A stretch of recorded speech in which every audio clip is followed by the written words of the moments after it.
Blog Talk Radio.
Welcome everybody to Morris Talk Live 100.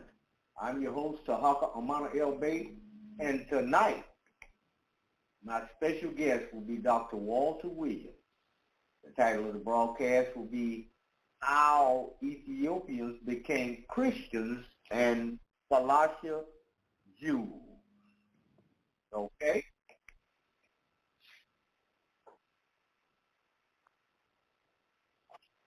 All right, sorry about that. We're going to be dealing with the following questions. What is a Falasha Jew?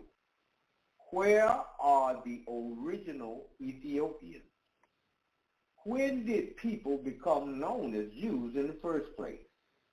What are the most dangerous things facing America today? If there are God's chosen people in the Bible, well, where are they today? Where? Are all people called African Americans on the North American continent here as a result of being bought here on a slave ship? These are only a few of the questions that we're going to deal with here this evening, and we're going to go to our commercial breaks and give our guest, Dr. Walter Williams, a chance to dial into the broadcast, and then we'll be ready to go. Okay? So y'all hold on a minute, and we will be right back. The greatest move you can make beginning in 2022 is to move out of the public and into the private. That's how you get rid of student loans, child support, mortgages, foreclosures, and all this kind of business. Go to TarhakaDebtElimination.org. That's TarhakaDebtElimination.org. Fill out my Contact Us form by leaving your email address, and I'll rush my free report straight to your email box. Our economy is in shambles today for people who insist on living in the public. Move into the private. Make an easy transaction. Go to www.TarhakaDebtElimination.org. That's TarhakaDebtElimination.org. Fill out the Contact Us form, and I'll rush you my free report. As a secured party and creditor, can you buy a home, a car, and other items you need and want? The answer is yes, and there are documents you use to do just that. Catch my radio podcast at Blog Talk Radio. Go to TarhakaDebtElimination.org. Fill out the box with your email address that say join our mailing list, and I will send you my free report. You got credit problems? Contact me at TarhakaDebtElimination.org. Let's stay in honor and get into the private. What culture do you consider yourself a part of? I am Cherokee Native American, born here in Virginia. I have no African heritage whatsoever and no African relatives. I am all Cherokee Indian. How come? You probably are too. Well, why do you say that? Because Cherokee, the Indian is black, actually. It's the same people that Columbus met when he got off the boat. We are not African. This is Richmond, Virginia, where the first 20 slaves landed. There's no record of any other slaves landing here. Those 20 Africans that landed here were on a boat that was hijacked by Portuguese. The real black slaves here were Portuguese. Most of the slaves in this country were actually white, not black. My people owned slaves. We weren't slave owners. 96% of the southern slaves were owned by the 5 tribes of the Lakota. I am Cherokee, the largest of the 5 tribes. All right. Appreciate it, man. You have a good one. Okay, nationality. What is your nationality? We got to also keep that in mind. But tonight, how did the Ethiopians become Christians and Falasha Jews? Now, Dr. Walter Williams will be coming in here this evening, and he's going to give us the historicity, give us the breakdown on this thing, and we're going to, maybe a good idea if you have your paper and pencil handy so you can write some of this stuff down. And of course, I know you know about his book, The Historical Origins of Christianity, and his second book, The Historical Origins of Islam.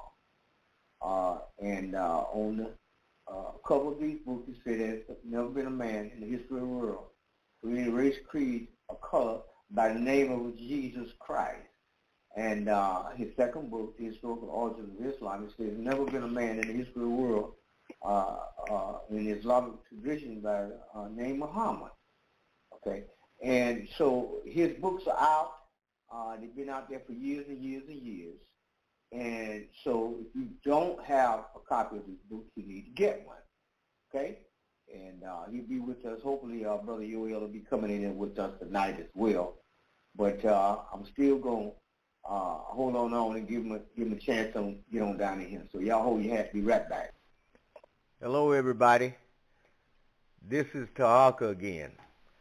This is a reminder of the remedies available to you in this country.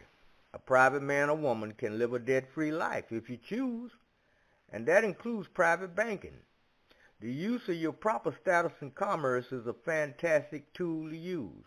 Request my free report at tarhakadebtelimination.org. Instead of setting up a will that'll probably end up in probate, why don't you set up your private trust? Exercise your secured party and creditor status. Contact me at my website and set yourself free. That's tarhakadebtelimination.org. tarhakadebtelimination.org. Get out of debt. Now is the time for you to set yourself free. Peace.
Okay. Sorry about that. He's trying to crank that piano up again. Anyway, the number to dial into the broadcast is 515-605-9757. Press 1 on your phone. That'll give me an indication that you got something to say. The phone lines will be open for people that would like to speak to our guest. And as soon as he gets in here and I see his hand raised, we'll begin the broadcast. But in the meantime, we want you to think about this. What is it that you know about what America is facing today? Now, question number 4 says, what are the most dangerous things facing America today? We're going to discuss some of that tonight. But anyway, it appears that my guest is in the queue. I'm going to open up the phone lines and let him in. Air code 773, Dr. Walter Williams, are you with us this evening? Yes, can you hear me, Brother Tarhaka? Yes, sir. Yes, sir. You come across loud and clear, Dr. Williams. And we're ready to go down into how the Ethiopians became Christians and Falasha Jews. And the switchboard is lighting up. People's coming in. Ladies and gentlemen, keep in mind the chat room is open. So if you got something to say about this thing, you can type it into the chat room, or else you can dial into the broadcast, and you get a chance to ask our guest questions later on after he give us the information that we'll need from him about the title of this broadcast. Okay? Chat room is open. Be polite and courteous to other people in the chat room. Okay, Dr. Williams, for our new listeners that are here this evening, could you give us a little brief background on yourself, and then you have the flow to go down into what you want to discuss with us this evening. Okay, well, I was born and educated. I was born and miseducated in Chicago.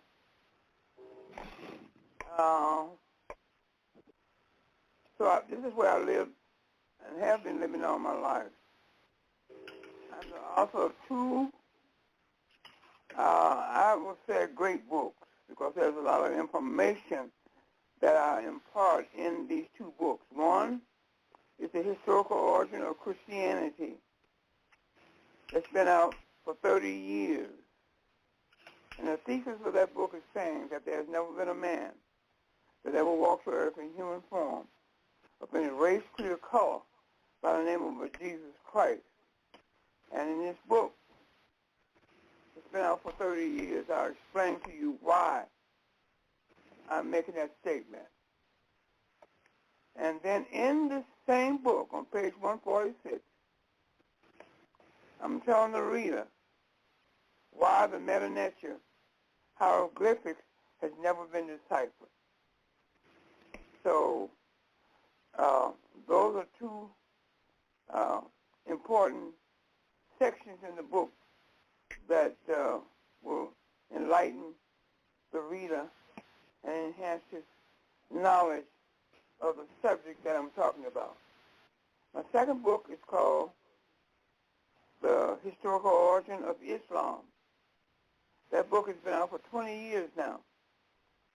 It's a very, very important book because I'm telling the reader in there that there's never been a man that ever walked the earth in uniform by the name of a Prophet Muhammad, never existed, of traditional Islam.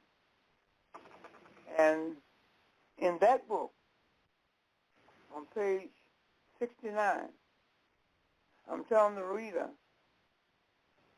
when the first meeting in Islam's history took place in 1926. That's when the first meeting took place in Islam's history. And I give you the minutes of that meeting. And that's something that you should know if you're dealing with religion, studying religion, or have some thoughts about these various religions. They will enhance your scholarship. Book that is out in the public domain. These two books among the best-selling books in the top 10 bracket in the African community. So I'm very proud of those books, and I urge you to go to your local bookstore where you live, or Barnes & Noble, or you can go to Amazon, or you can order them from my dear friend right here in Chicago, Brother Yoel, whom you will hear shortly. He has a bookstore here, and you can order direct from him. And so he will give you the information of how to reach him later on in the broadcast. So that's what I have to say about my books and so forth, and a little something about me. So you want to get right into how the Ethiopians became Christians and Falasha Jews? Yes, sir. Tarhaka? Okay. Well, we're going to start right now. It started with the Church of England. The Church of England in 1799. They formed a missionary society called the CMS, Church Missionary Society. And then 10 years later, in 1809, they started the CMJ, Church Missionary Judaica Society. Okay? And with these two groups coming out of the Church of England, they began to evangelize into Africa. Now, in 1829, a group of missionaries was led into Ethiopia under the leadership of Samuel Gobat. And he showed up there, and the Ethiopians never had that, never seen white people before in abundance like that. I'm sure they haven't seen any white people, period, according to history. And they resisted them. They resisted them not physically, but resisted them in ignoring them and staying away from them. But the Church of England group, missionary group under the leadership of Samuel Gobat, insisted, and they stayed there with the Ethiopians. Now, 6 years later, a British parliamentarian, a member of the British Parliament, Thomas Macaulay, stood before the British Parliament and said these words. He said, "I have been to Africa, and I have met a people who were not beggars or thieves." And he said, in order to conquer these people, we must destroy their culture, their civilization, and their educational system, and put in its place what's European and foreign, and make them think what's European and foreign is better than what they have. So that's what they set out to do, to destroy the Ethiopians. So in the meantime, Samuel Gobat had left, was called back to England, and that was in 1838. At the same time, in 1838, two linguists, Dr. C.W. Oldenburg and Dr. L.C. Kraft, came to Ethiopia. They came there to learn the language of the Ethiopians because they were linguists. And when Samuel Gobat left, he left one of his aides or assistants to show the two doctors and introduce them to the Ethiopian way of life,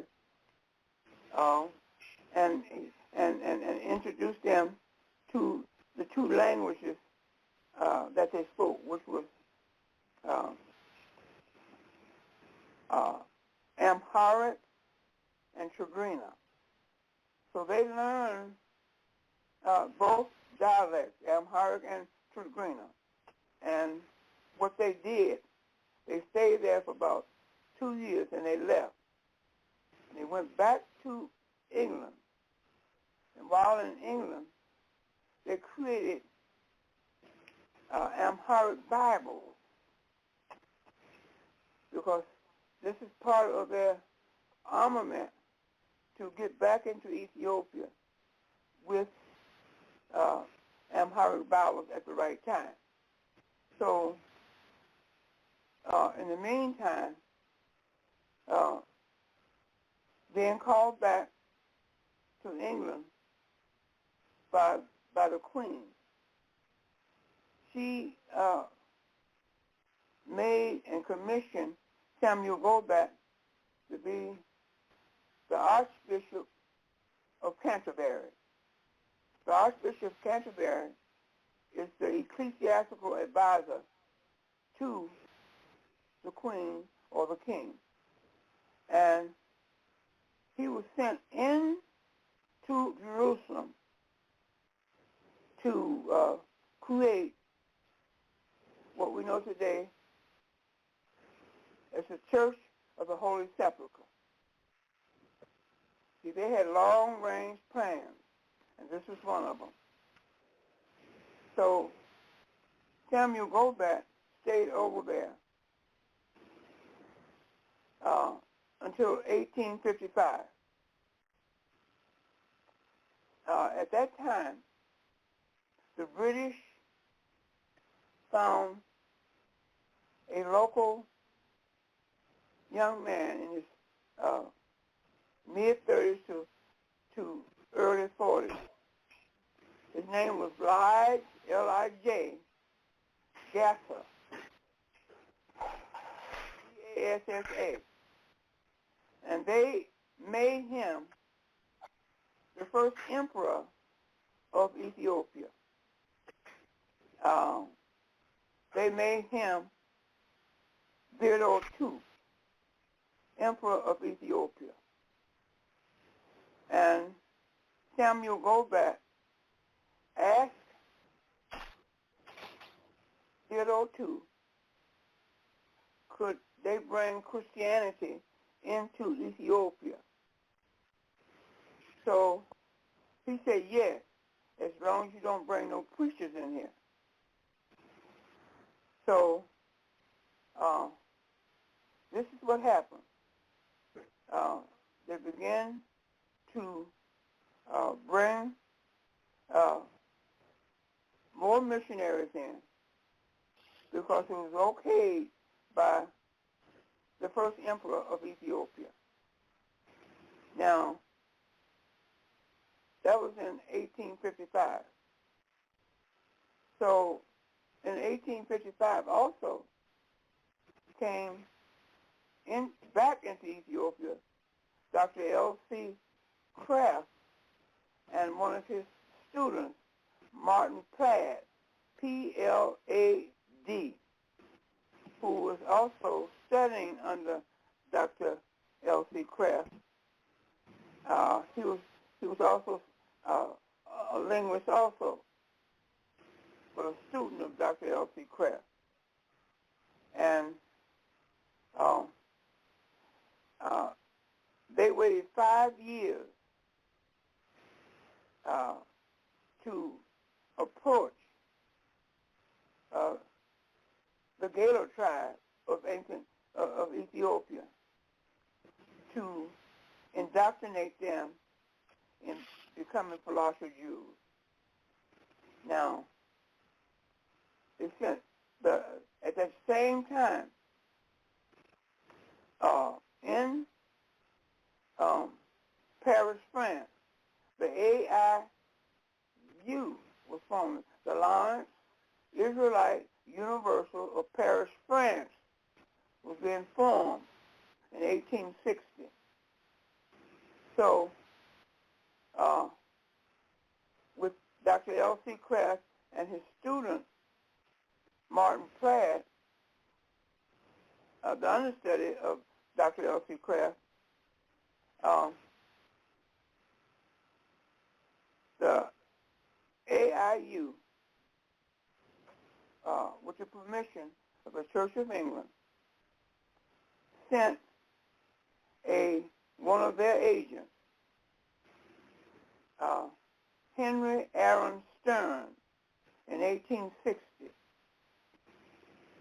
to approach the Gaylor tribe of Ethiopia to become indoctrinated into Messianic Judaism. And Martin Platt was there to assist him, to introduce him to the people of Ethiopia, their customs, their culture, and their language. And he was met with strong resistance from the Gaylor tribe. Not physically, but they resisted him in such a strong way that Theodore II, the emperor, had to come in and detain them from harassing the Gaylor tribe. And seeing what was being done, the British came and escorted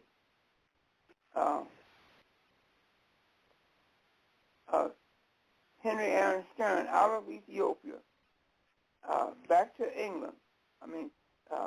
Back to Paris, I'm sorry. Let him get back to Paris, where he was sent by the AIU to indoctrinate the Gaylor tribe into becoming Ethiopian Falasha Jews. Now,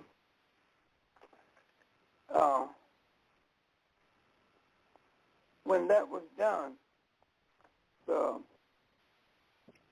Gaylor tribe was set upon and by the AIU, and they didn't let up on their insistence on the Gaylor tribe being the Falasha Jews. So, in the meantime, Theodore II, the emperor, made by the British government, sent a letter, wrote a letter, and sent it by to be hand carried into England by his courier to deliver it to the Queen of England. And she ignored him. She didn't answer that letter. So it made him furious for her not to answer his letter. And in his letter, we learned that he had asked the Queen to stop taking Africans out of Ethiopia and making slaves out of them in the Caribbean countries that they control. And she ignored him. And he said that he hated all white people. Okay. And then when he made that statement that he hated all white people, the British government, now they were building in Jerusalem the Church of the Holy Sepulchre that's over there today. The British told the Ethiopian clergy that they could no longer protect them in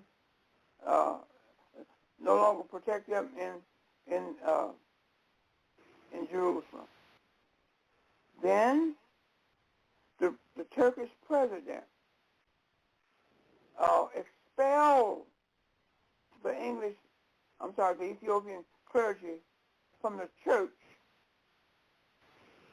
Okay, the church of what? The Church of the Holy Sepulchre. They were going to set up a church inside of that church, the Holy Sepulchre, which you see over there today, and give a spot inside that church to make that church have authenticity by having the Ethiopian clergy there. But they were expelled out of that church. So,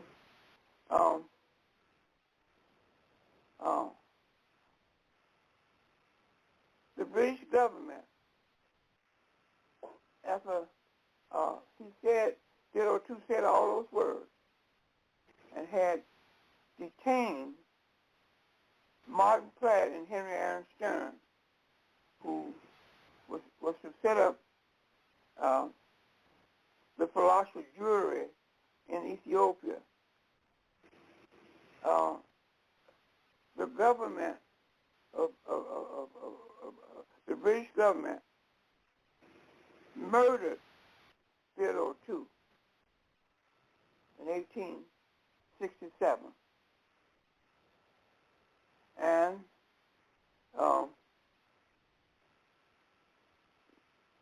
that was to get rid of him. And they appointed another Ethiopian emperor by the name of Johannes IV in 1872. And he was the emperor all the way up to 1889. And then in 1889, they appointed another emperor. His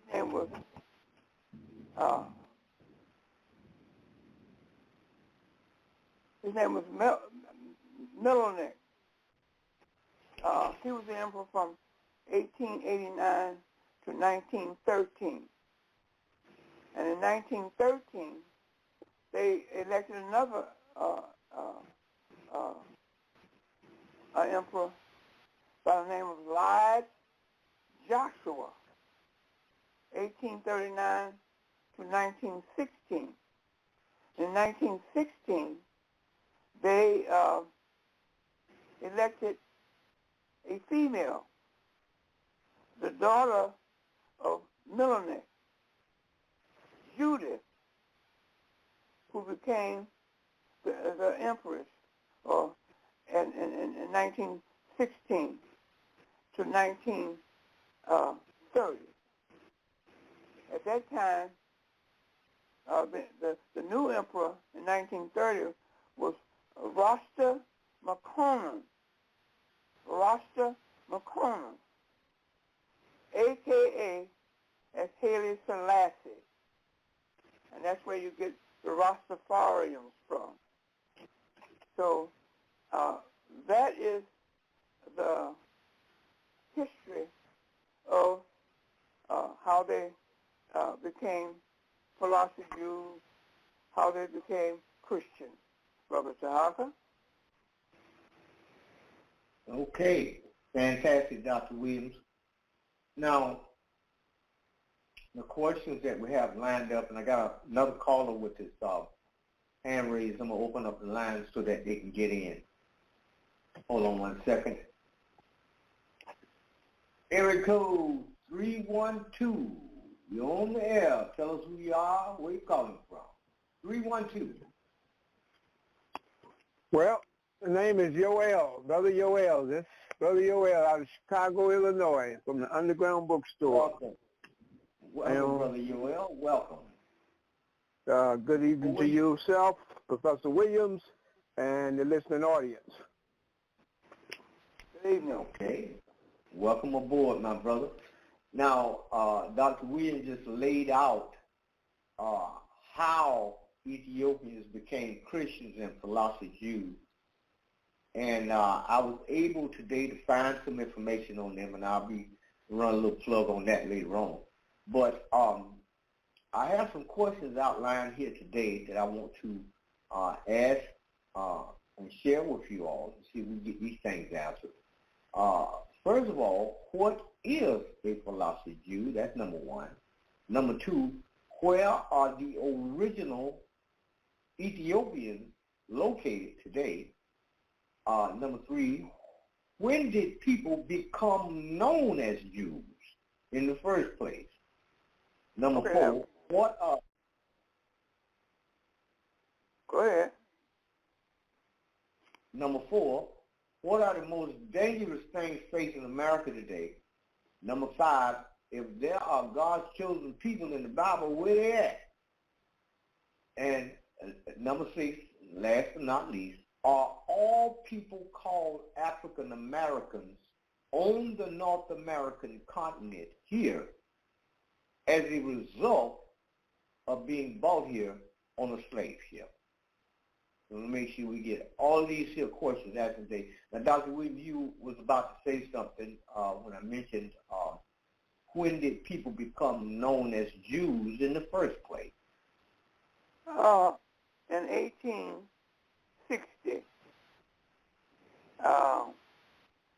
And that name was taken from the Bible. The stories in the Bible, which is based off of mythology. Everything in the Bible is based off of mythology. So the AIU, the Alliance Israelite Universal Parish France, decided that they were to be the Jews of the Bible. And that's what they did. Your next question. All right. Now, okay, so we got that part. Now, that means that if that's the case, that means that they were still dealing with the same formula when this thing was put together by in a creation of a Falasha Jew. Is that correct? Repeat that again, Tarhaka. I say, so if it started when you say it did, and it came from where you say it came from, comes to Falasha Jews, they're using the same script that they used to create the first Jew in the first place. Well, see, yeah, but this is they wanted the Africans in Africa to give them authenticity of becoming a Jew of the Bible. You see? So they approached the Gala family of Ethiopia to indoctrinate them in this endeavor, in which they did. And they became successful at it.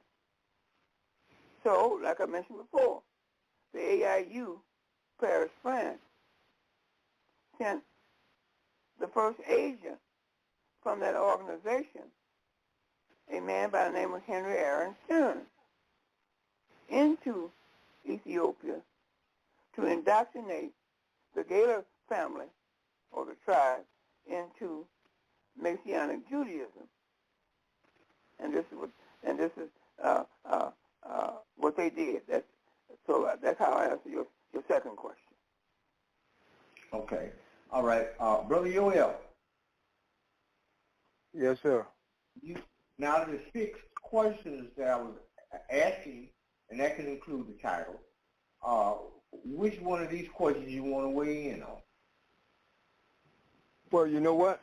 I got one, and to my knowledge, Okay. Ethiopia was never really. To my knowledge, Ethiopia, and I am not an authority on it, of course, not a historian, but the word is, and what they say is that the Ethiopians have never been conquered. But it sounds like from the history Professor Williams given here is that they were conquered in that time. I guess that would be the 1800s, because if I'm trying to understand how England gets to appoint a emperor if it had no influence there, that they were and that the authority to do that. So how could that happen if they'd never been conquered? Well, you see here, Brother Yoel, it is stated when you read about Ethiopia, in reading about Ethiopia, it says no white man can trace his steps in Ethiopia. That's true. Now you had the Greeks in power, you had the Romans in power, and you had the Ottoman Turks in power in the 1300s. But they never went far down south in Central Africa to even approach these people. You see? So what you're saying is true. But this is the first group that came into Ethiopia and forced their way in.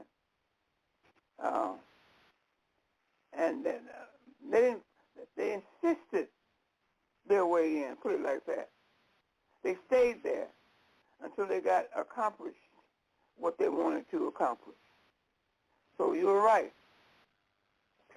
So you're saying that they got gained entry through the families or tribes, as you call them, of Ethiopia, and that's how they gained some kind of authority in Ethiopia. What? Now repeat that again. I say, so you're saying that they got in through some kind of well, the way that they got in was through a family or a clan or tribe, as you call them, that they was apparently had to be in cahoots with, because if there ever was a war there, then how did they get control? Very easy. Force. If a government, it's like you have put it another way, you have a bookstore. If somebody set out to come in that bookstore and rob you, a gang, a group, what can you do? Nothing. You can resist them, you know. You can call them names and all that kind of stuff, but that's not going to stop them. So they set out. So there was a military. Huh? So there was a military a military sent to Ethiopia, but from England. That was the British government did this. This is all said about the British government and the Church of England. See? They set all this into motion, like I narrated in my narration this evening about how the Ethiopians became Christians and Ethiopian Falasha Jews. So they never sent a military there? No. It was the government with the force that a government has. They got every arsenal in their possession that they can insist on having their way, because they have a government behind them with whatever material or weapons that's necessary to get or make that achievement. So it was the government, the British government, that did this. Okay. So they threatened them, and they went along. They threatened them, they went along, and they had to go and had no choice. Well, I hope Pookie and Ray Ray show up with a gun then in my store. Because he's going to have to do a little bit more than threaten me. Okay. If you got a gang, okay, all right. you can do, my brother. Mm-hmm. Ain't nothing you can do if you got a gang. If Pookie's coming there by himself, that's a different story. But he's not coming there by himself. Coming there with his gang. And a damn thing you can do about it. So if they got more bullets than me, they can come on. But I get your meaning. Okay. Okay. That answers my question. Okay, thank you. What we're going to do now, since we're going down to the end of the first hour, I went and did a little research, and I found some stuff on the Falasha Jews. And very, very interesting. It's the first time I ever checked it out. But what I'd like to do is run that little plug when we come back. Because it might answer a few questions, even though Dr. Williams have already answered these questions. But anyway, when we come back, then we'll open back up and get back in there. Ladies and gentlemen, if you got a question before I do this, 515-605-9757. Press 1 on your phone. You got to give me an indication that you got something to say. Okay? 515-605-9757. Press 1 on the phone. And you can weigh in before we take this little quick break. All right? I'm going to mute your mic, gentlemen. And we will be right back.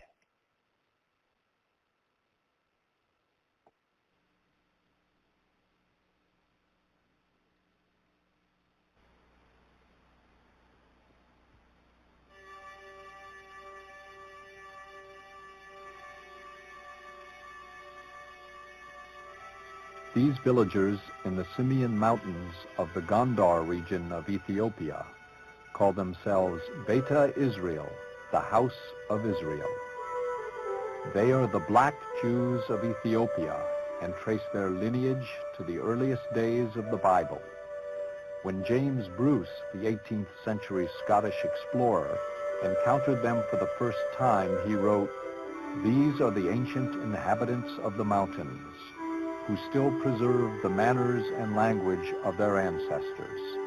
They are the only potters and masons of Abyssinia, and in this they excel greatly, and in general live better than the other Abyssinians, which in their revenge attribute to a skill in magic." To this day, the Ethiopian Jews are reputed by their superstitious neighbors to possess supernatural powers. In Ethiopia and much of Africa, smithing is associated with sorcery. The Falashas, as the chief practitioners of this craft, are viewed suspiciously by other Ethiopians, who fear the Falashas can cast an evil eye or Buddha upon them. After the Ethiopian Jews lost their independence in a series of wars in the 16th and 17th centuries, they were banned from owning land and branded Falasha, or outcasts. Since that time, the Ethiopian Jews have relied on their skills as metal workers, weavers, and potters for their economic survival. How the Falashas acquired their metallurgical expertise is not really known. Possibly they learned from Yemenite Jews who crossed the narrow straits of the Red Sea to trade and live in early Ethiopia.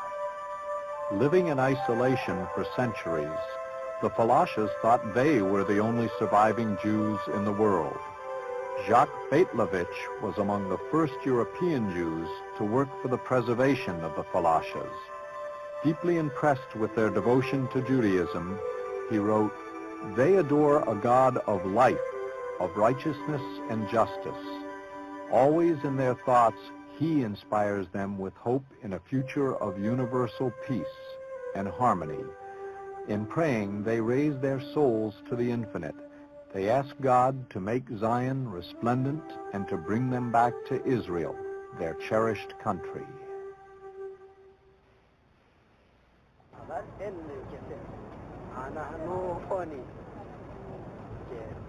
The Keses are the Ethiopian Jewish holy men. They take the responsibility for preserving and transmitting the law and traditions of the people from generation to generation.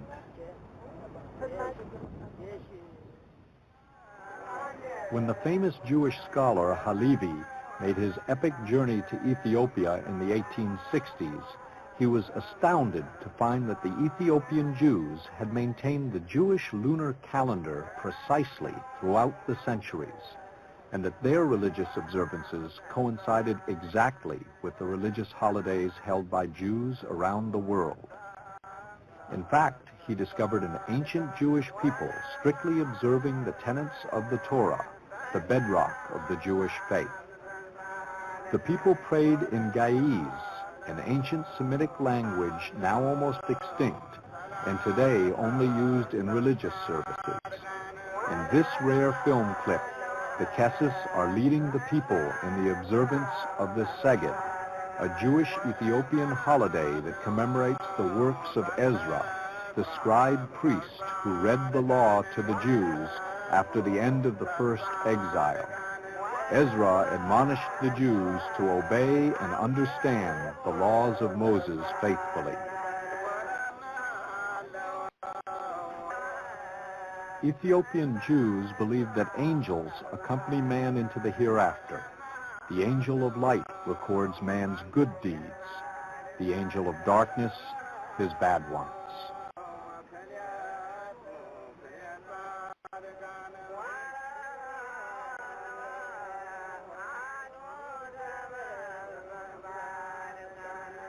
The Ethiopian Jews highly revere Moses and have developed their own remarkable liturgical work called The Death of Moses, which is read during funeral services.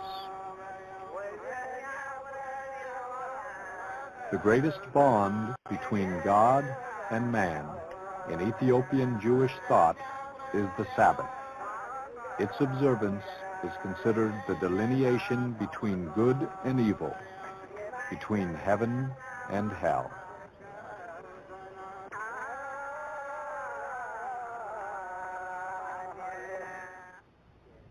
The Keses themselves hold various opinions on just how and when Jews first came to Ethiopia. Central to the psyche of all Ethiopians is the Solomon and Sheba cycle. In the Bible, first in Kings and then in Chronicles, the account of Sheba's pilgrimage to Jerusalem unfolds. The Ethiopian version of the... Okay, everybody, we're back. What we just heard is this gentleman telling us a story about the Falasha Jews, and which is precisely what Dr. Williams was saying about them coming about as with their foundation in biblical references. So what I'm going to do is open up the phone lines and get my brother's opinions on this business, even though Dr. Williams have already told us. All right, brothers. Phone lines are open. Dr. Williams, you want to go first? What was that, Tarhaka? What's your opinion on that segment that I just ran? Same thing that you just told us about the biblical. They say they when they have a funeral, they read the story about the death of Moses, and they was created according to the Jewish calendar, and they're still holding on to their beliefs and looking for Zionism to make it possible so that they can go back to their land in Israel. This is what I picked up. Huh? Go ahead. There's no land of Israel. Only in the Bible is the land of Israel. That's all. See, that documentary, every word he spoke is a damn lie. Now, it's a lie. Because now, if a person get a book, I've been mentioning this book for many years on your radio show, to get a book called The Original Torah by S. David Sperling, who teaches at the Hebrew Union College in New York. He said in his book, there's never been an Abraham, Isaac, Jacob, Moses, Sarah, Gideon, Esau, David, or Joshua. Okay? And Walter Williams comes along and adds some more to that. Any biblical character in the Bible never walked the earth as human beings. So now, these Jewish scholars are telling you that all this is a myth. Okay? And then there's another professor who teaches at the Tel Aviv University in Tel Aviv in the illegal state of Israel. He wrote a book in 2008. The title of the book is The Invention of the Jewish People. They were invented. Where? From what? From the Bible. Okay? So all these nice words and stuff that this guy was talking and expounding on the narration that you just got you playing, it's based off of lies. Okay? And then I have an article that came out of the Chicago Sun-Times in 1999. It says, little known facts about Egypt. It says, even though scholars have searched for over 100 years, they cannot find any evidence of a Moses ever being in Egypt. They can't find no evidence of that. Secondly, they said they could find no evidence of any plagues coming against Egypt. Thirdly, they said the Exodus never occurred in Egypt. They can't find no evidence of the Exodus ever being in Egypt. And the fourth, they said that slavery was not, they had no concept of slavery in Egypt. See, so you have to read and study, go behind these people, because these people sit up and tell you the most bald-faced lies and sound like they're an authority on what they're talking about. And they're telling you a lie and to make what's out here seems to be right. Now, I know, tell the audience this. All through so-called history, this Jew has put himself in with real life human beings. Okay? Now, like I said, the AIU, Alliance Israelite Universal Parish Plan,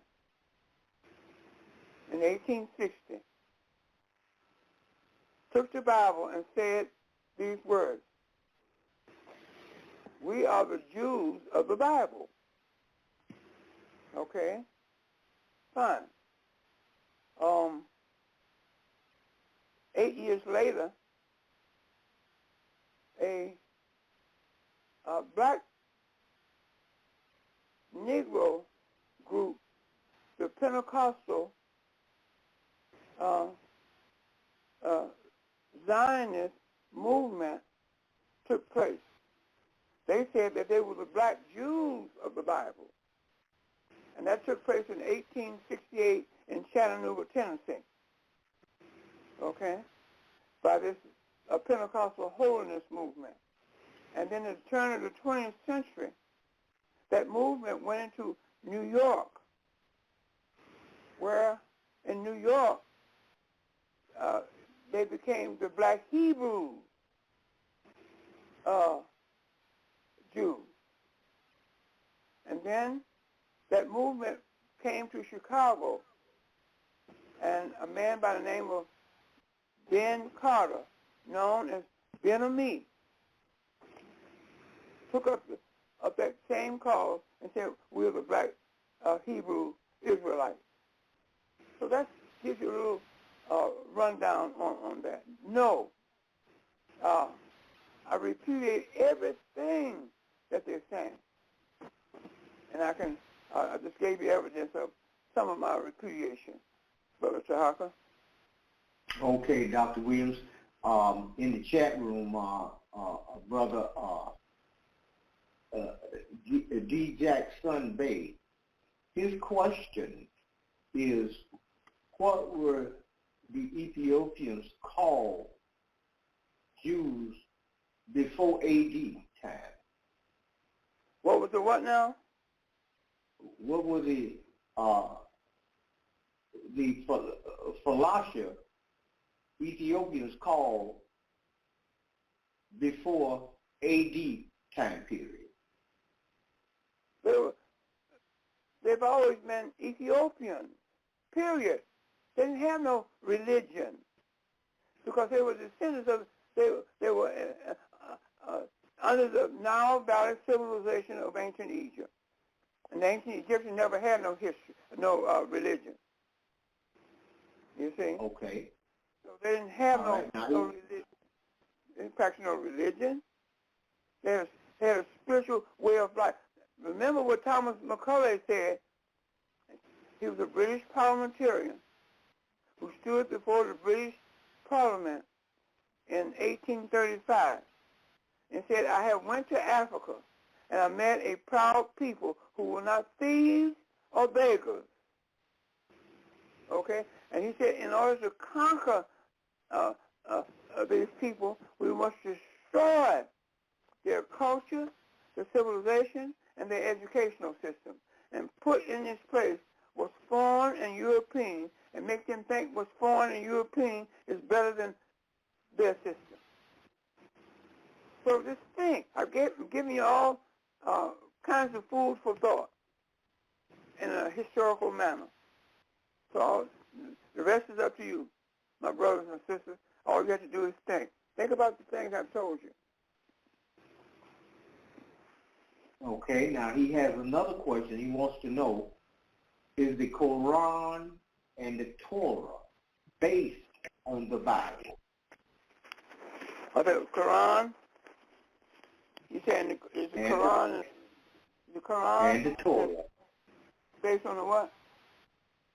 Is the Quran and Torah based on the Bible? Yes, because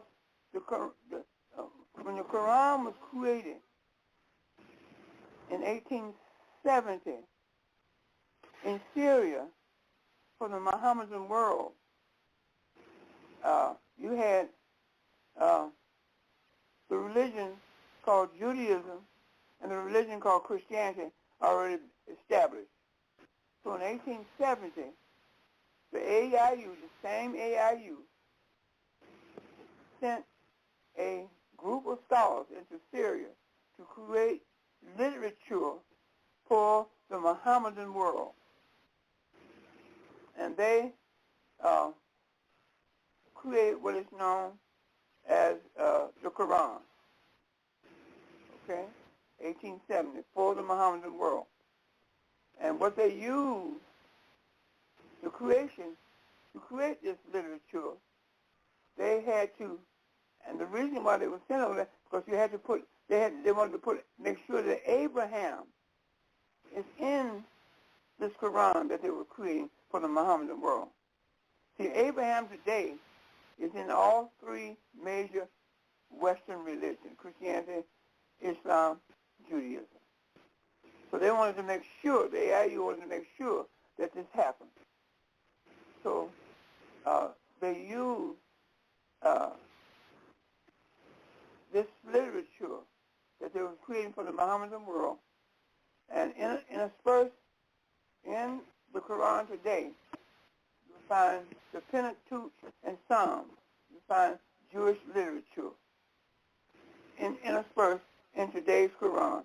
Also interspersed in today's Quran, you find the 4 Christian Gospels. Okay?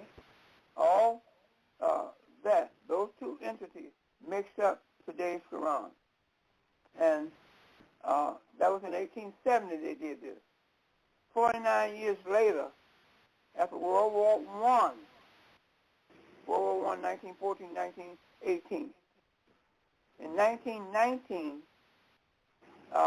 the Mohammedan world accepted this Quran in 1919 in Cairo, Egypt. That's history. That's human history. See, you have to find and use human history to understand and get to the truth of things. Because if you listen to these white people out here talking about some Judaism and so forth, like was being expounded on that tape that you played, you will never get to the truth, Brother Tarhaka. Okay, Dr. Williams, I thank you for giving us a breakdown on that. And what I'm going to do now is I'm going to take a little quick, probably about 2-minute break. And when we come back, because I got a couple of questions I want to put to Brother Yoel, because I was listening to a radio show the other night, and this white guy, he made a statement on that. And so I want to ask Brother Yoel, and give him time to think about it. In his opinion, what are the most dangerous things facing America today? And we're going to take a little quick break, and when we come back, he can answer that for us, and then we can continue on. So y'all hold on a minute. We'll be right back.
Okay, everybody, we're back.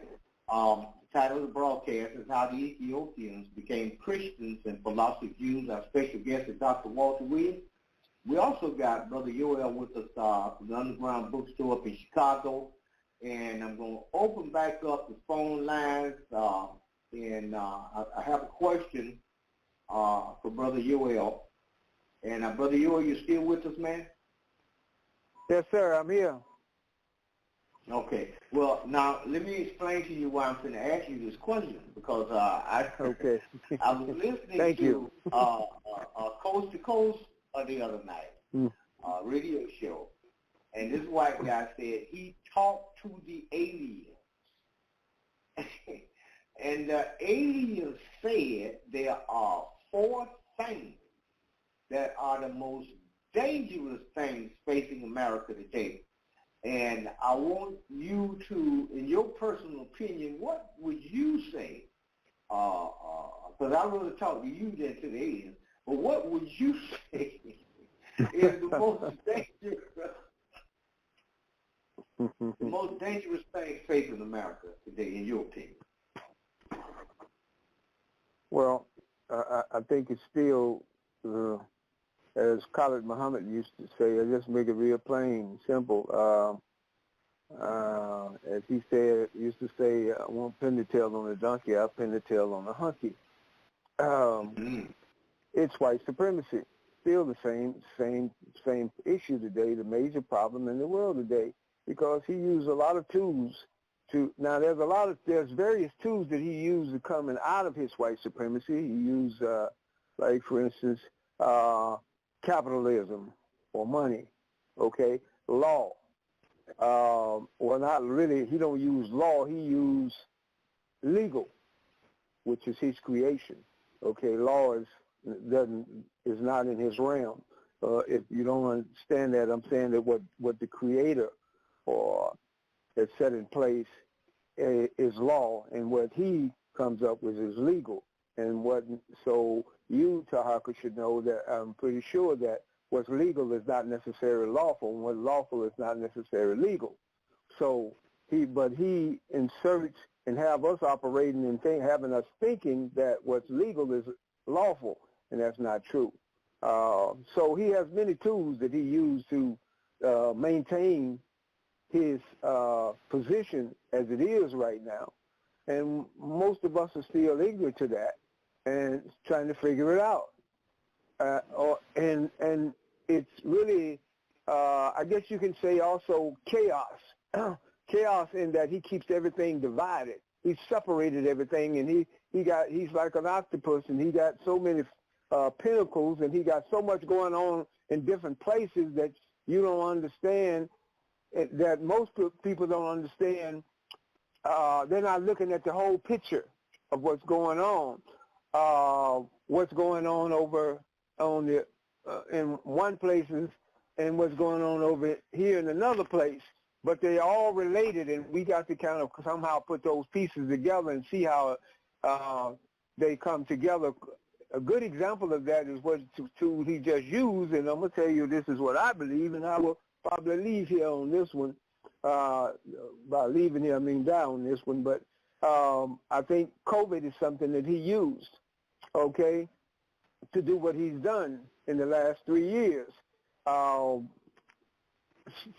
Just to use this right now, not to really get too deep into that, but it was a tool that he used to eliminate a lot of people.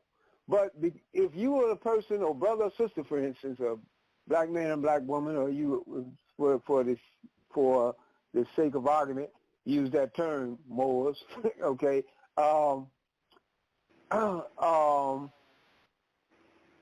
He used this COVID. If you were a person who reads nothing but history, then you miss the politics of how he operates. He's operating right now in war.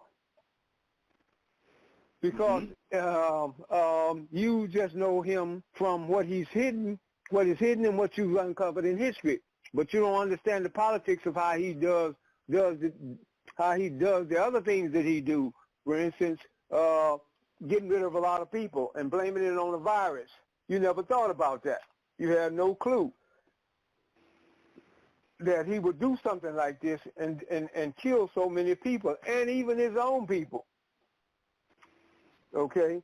And then there are some who say the color line is still an issue, and it is. But he keeps that's something that he keeps in place to run interference. Basically, that's what I would say, Tarhaka. Okay. Dr. Williams, you want to take a swing at that question?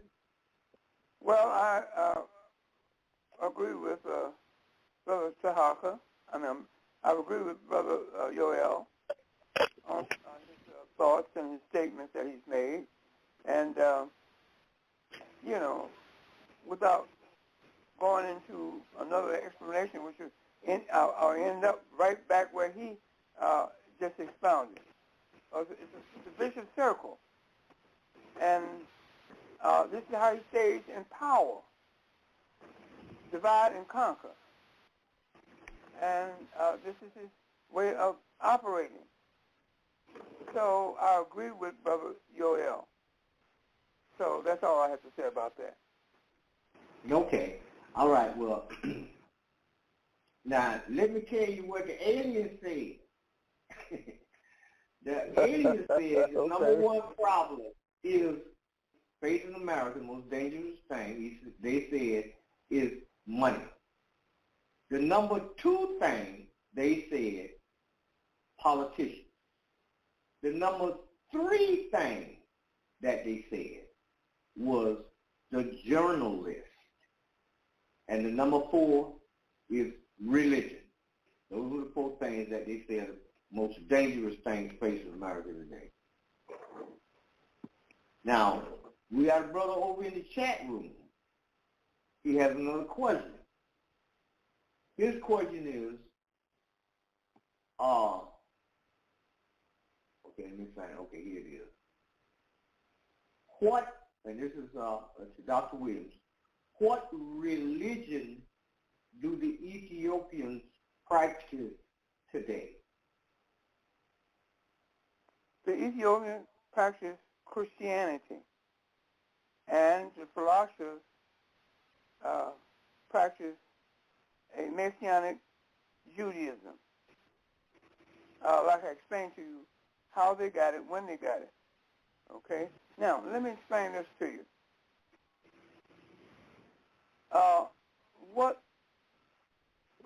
the British did was that they found a tribe over in Ethiopia during this time of them bringing Christianity over there. They found a tribe by the name of the Zagwe tribe, Zagwe. And they found out that this Zagwe family had buried their dead in the ground. And that the Zagwe family built 9 temples that was made out of soft brown rock. And each family member of the Zagwe family died. They would go down there and take the body down there and bury it. Okay?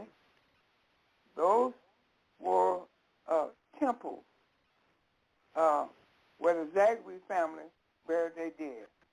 And once the British found out about those 9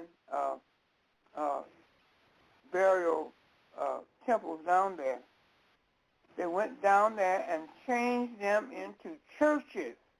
That's the reason why you got churches over there today in the ground.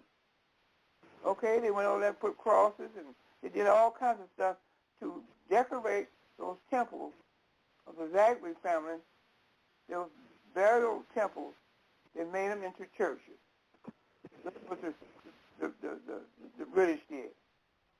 Also, to colonize the Ethiopians' mind, they told them about a story of Queen of Sheba, the Queen of Ethiopia, how beautiful she was, and that she had heard, here come the Jews again, had heard how great wisdom that Solomon had. So she had to meet this Solomon, because she was fascinated by his supposed wisdom. So she took an entourage laden with different gifts to meet this King Solomon, Jewish king. See? And once he laid laid eyes on her, he had to have her sexually, which he did. And she was impregnated by him, and she left Ethiopia, came back, left the presence of Solomon, and came back to Ethiopia and had a baby called Melanick. That's the story that they told the Ethiopians in Ethiopia. And through the years, the ones that they're telling it, see, this is a long-range plan and story. The ones that they were telling to at that time, some of them knew better, but they died out. So now today, you got Christian churches down in those temples that the Zagwe family used to bury their dead. See? So that's what I have to say about that, Brother Tarhaka. Okay. I just want to bring that out. Okay, thank you very much. I hope that answers the brother's question over here in the chat room. Now, this time, and I know, Dr. Williams, you have give us a breakdown on how our people got here on this landmass. And we've had this discussion before. But I was able to find, I want to know, well, what do the African people themselves have to say about this? Because if we were taken from Africa, put on slave ships, and brought to America from Africa, then I would like to hear what the Africans themselves have to say. And because I'm dealing with question number 6, and Brother Yoel, when I get through with this little plug here, I need you to weigh in on this right here as well. But I'm going to go here to a commercial break, and then we'll go down that, and when I come back, open your phone lines up, okay? Okay. All right.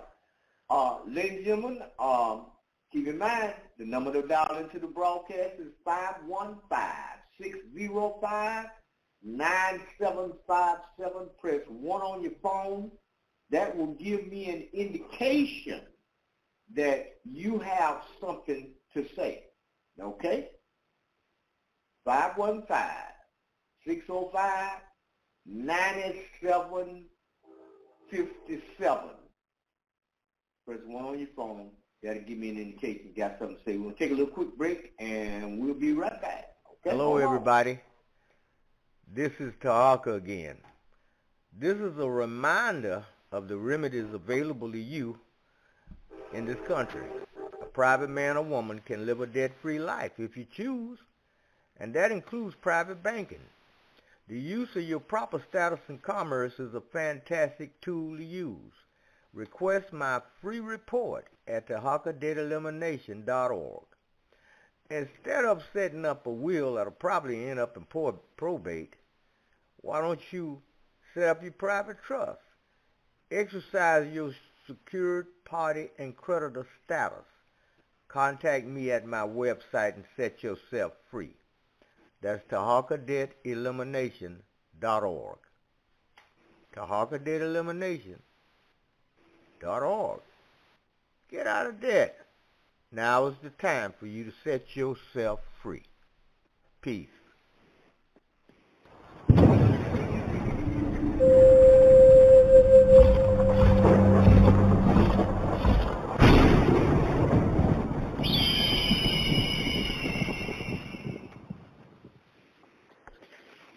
Oh, see you, everyone. Hope everyone is doing well. I would like to share something with you all that was introduced to me by a friend of mine on Instagram, and he asked me to watch it and give my take on it, and I said, okay. Usually he doesn't do this. I said, all right, let me see. Took a look at the video, and I said to myself, okay, this needs to be shared with my viewers here on my channel. So there are more and more Africans speaking up now in reference to the material that I share with you all concerning the transatlantic slave trade and whether or not these so-called black people or black Americans are Africans based on the stories that we were told surrounding the transatlantic slave trade. So let me give props to the brother. He goes by the name Africa Reacts on YouTube for having the audacity to speak up and tell the truth. Yo, what is up guys? It's Africa Reacts here, and today I wanted to talk about a topic that I saw on YouTube and other platforms too from this guy named Dane Calloway and other YouTubers too, but mainly from Dane Calloway. And I just wanted to give like an African side on it, or an African perspective, whatever you want to call it. And I actually agree with this guy on what he's talking about. And the main point is that black Americans are actually indigenous or native to the Americas. I agree with this guy 100%, not like 100, but 100%. The points he makes actually make like too much sense. If you're black American and you're still like hooked to Africa, then I don't know. I don't know what to say to you, but I wanted to just give an African side of it. So let's start. Like me, when I was like, I came here to like the US when I was 7 years old, right there. For me, I would say like when we came, I used to hear like stories about like the transatlantic slave trade, I think it's called. And I used to ask my parents, actually, I used to ask them, why don't black Americans look like us? That's the first thing. So I do know I wasn't wrong when I was a child. I wasn't wrong. And the second point will have to be one that Dane himself made, like where are all the ships and all the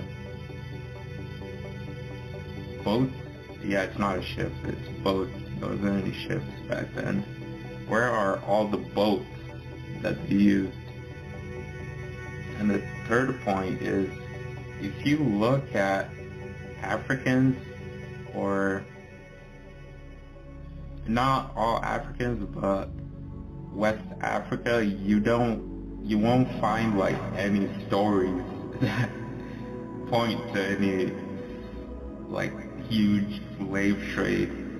If it actually happened, there will have to be like stories. Like if you go ask your great grandparents, if you're African, then they would tell you about like white men like arriving on the beaches and kidnapping people or forcing tribes to kidnap other tribes. But there's not really like stories everywhere about that, so that's another thing that makes it not valid.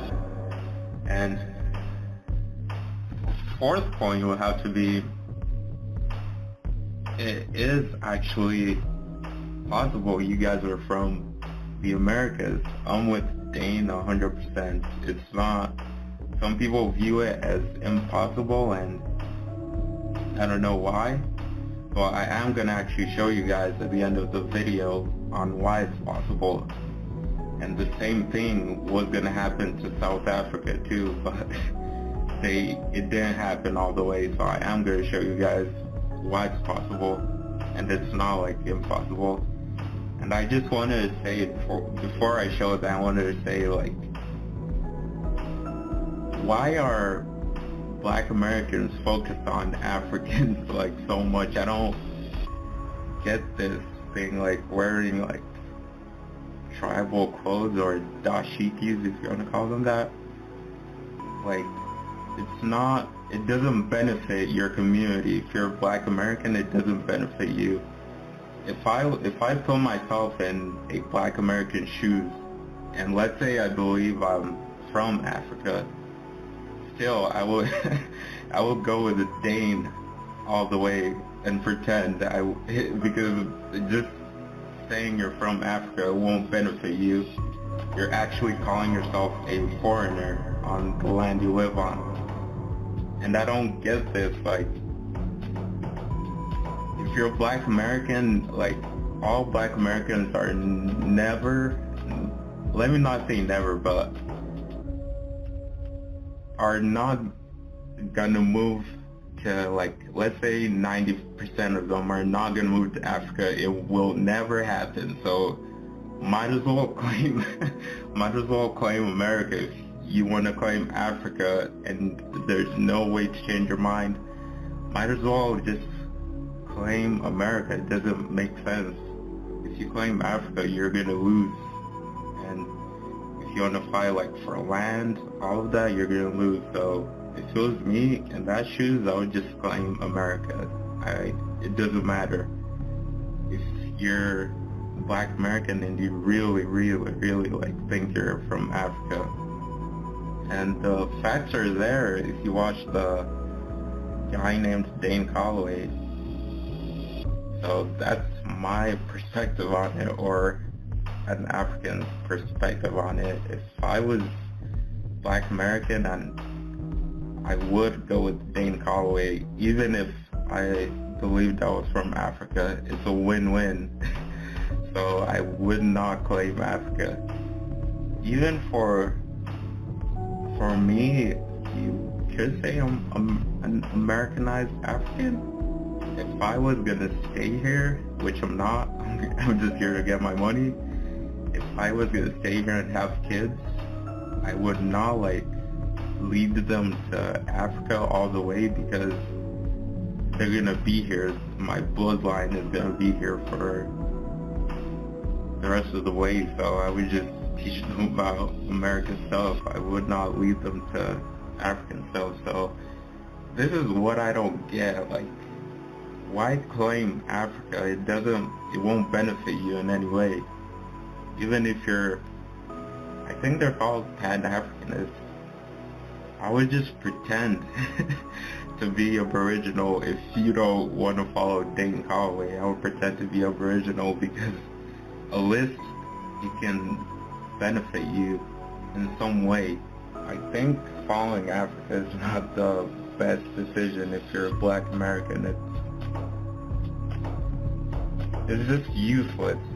If you ask me, it's useless. If I was to put myself in your shoes, it's useless, because 90% of you are never going to be in Africa, like never. The chances of that happening is so low. So, and I 100% believe that that's what happened, what Dane Calloway says, because even when you look at West Africa, there's not stories.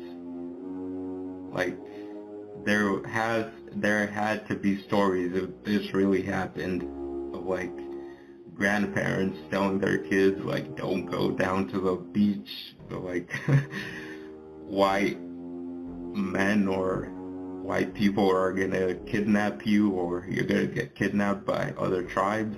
There had to be like many stories if this really happened. And the boat thing, there's no way you can fit hundreds, I don't know if it's hundreds or millions of people in a boat. They're all gonna die. That's not possible. So I do go with the Dane Calloway on what he's saying.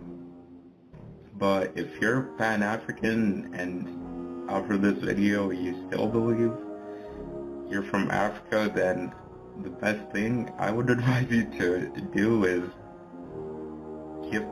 keep that in mind if you want to, but follow Dane Calloway on the Aboriginal stuff, because that's what's really going to benefit you.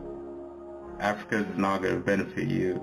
And this is coming from an African. If I put myself in your shoes, there's no way Africa is going to benefit you. maybe as an individual if you wanted to move there, but as a people, no. If you want your people to follow Africa, I would say that's the wrong way to go. That's not the right way. And I am going to show you guys what it is a possibility here. It's not even like that, but it is a high chance that you're Aboriginal and you're not African. So let me show you guys. I'm going to give you an example on South Africa. Okay, so I'm going to show you how it is possible what Dane is saying. It's not like impossible. So here is South Africa. If you see where my cursor is at, here it is. And the white people there, if their plans succeeded and the native people down there didn't fight, they could have told them that the white people traveled from Europe and they were already there before them. They could have told them that, and then they could have told them their people originate from maybe Angola or Zambia, the upper countries. They could have just lied to them about that. So that's the example I wanted to give. So I think that's what happened in North America. The Europeans came there and now they're lying and they brainwashed almost everyone, and they're telling everyone that black Americans come from Africa, but they're really lying, and they are the native people of the Americas. So that's my view on it. It almost happened to South Africa, but they fought back, and their plan couldn't succeed. They could have just lied to all of them, all of the South Africans, and told them that their people didn't migrate down there. It was white people who migrated there first, so it's white people's land. I think that's what they could have told them if they succeeded with their plans, and everybody would be believing them now if they did succeed. So I think that's what happened. And actually Dane Calloway made a video on this, so I do support him 100 on that. They could have just said that, and knowing Africans, they could have believed it. So I think that's what happened to black Americans too. Even if you're a Pan-Africanist, if you're one of those type of like black Americans that look at black people like global, like all over the world as one people, I would say that if you look at that and like you want to like focus on Africa, it doesn't really make sense.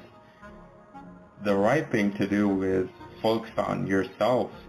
Like if every black person, let's say black people from Jamaica, Haiti, and South America and the islands all moved to Africa, that would not be a good thing.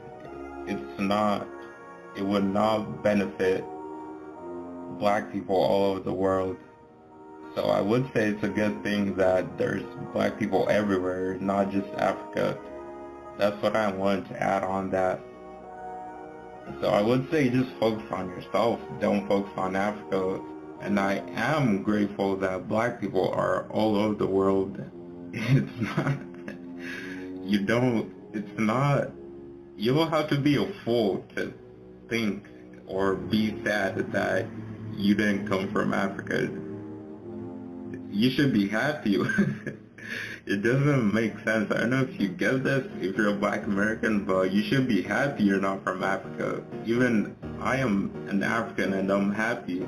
That means that there's colored people all over the world. It's not like a slavery and we weren't already there. That means it's a good thing. Like, I am happy that Jamaicans are not from Africa. They were already there. It doesn't make sense if you want to get all sad or be mad that you're not from Africa. It doesn't really make sense. Yeah, and another example is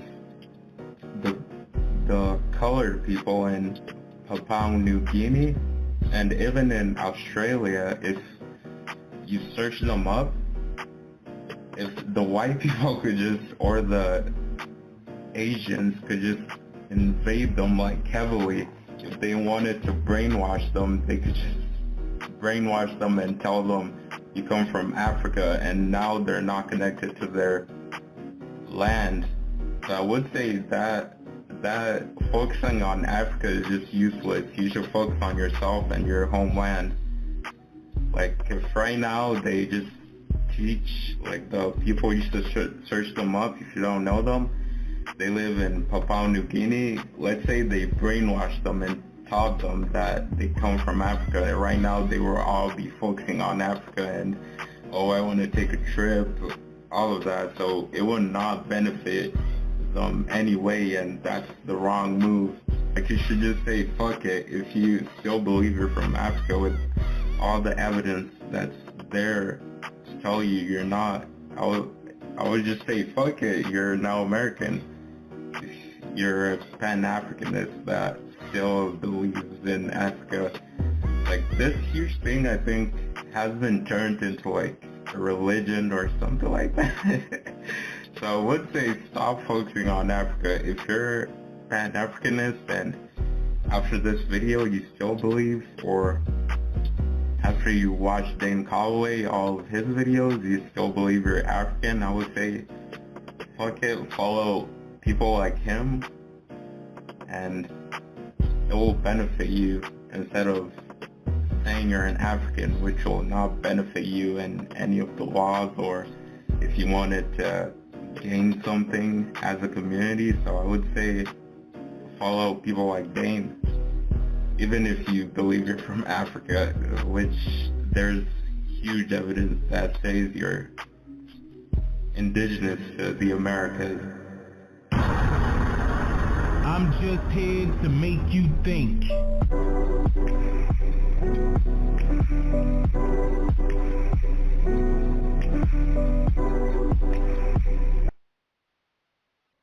Okay, everybody, we're back. The gentleman that just got through talking, he is an African. Now I'm going to open up the phone line so I get my brother's opinion on what they just heard. And keep in mind that we also, and I'm going to put this on later in the broadcast, we want to hear from the Pan-Africanists and see what their position is on that. We just heard from the Africa. Okay? Dr. Williams, are you still with me? Yes. Okay, what's your take on that plug there, man? Stupid. Silly. Trivial. He's lost. L-O-S-T. He doesn't know what he's talking about. Okay, so he is a liar. Is that correct? Huh?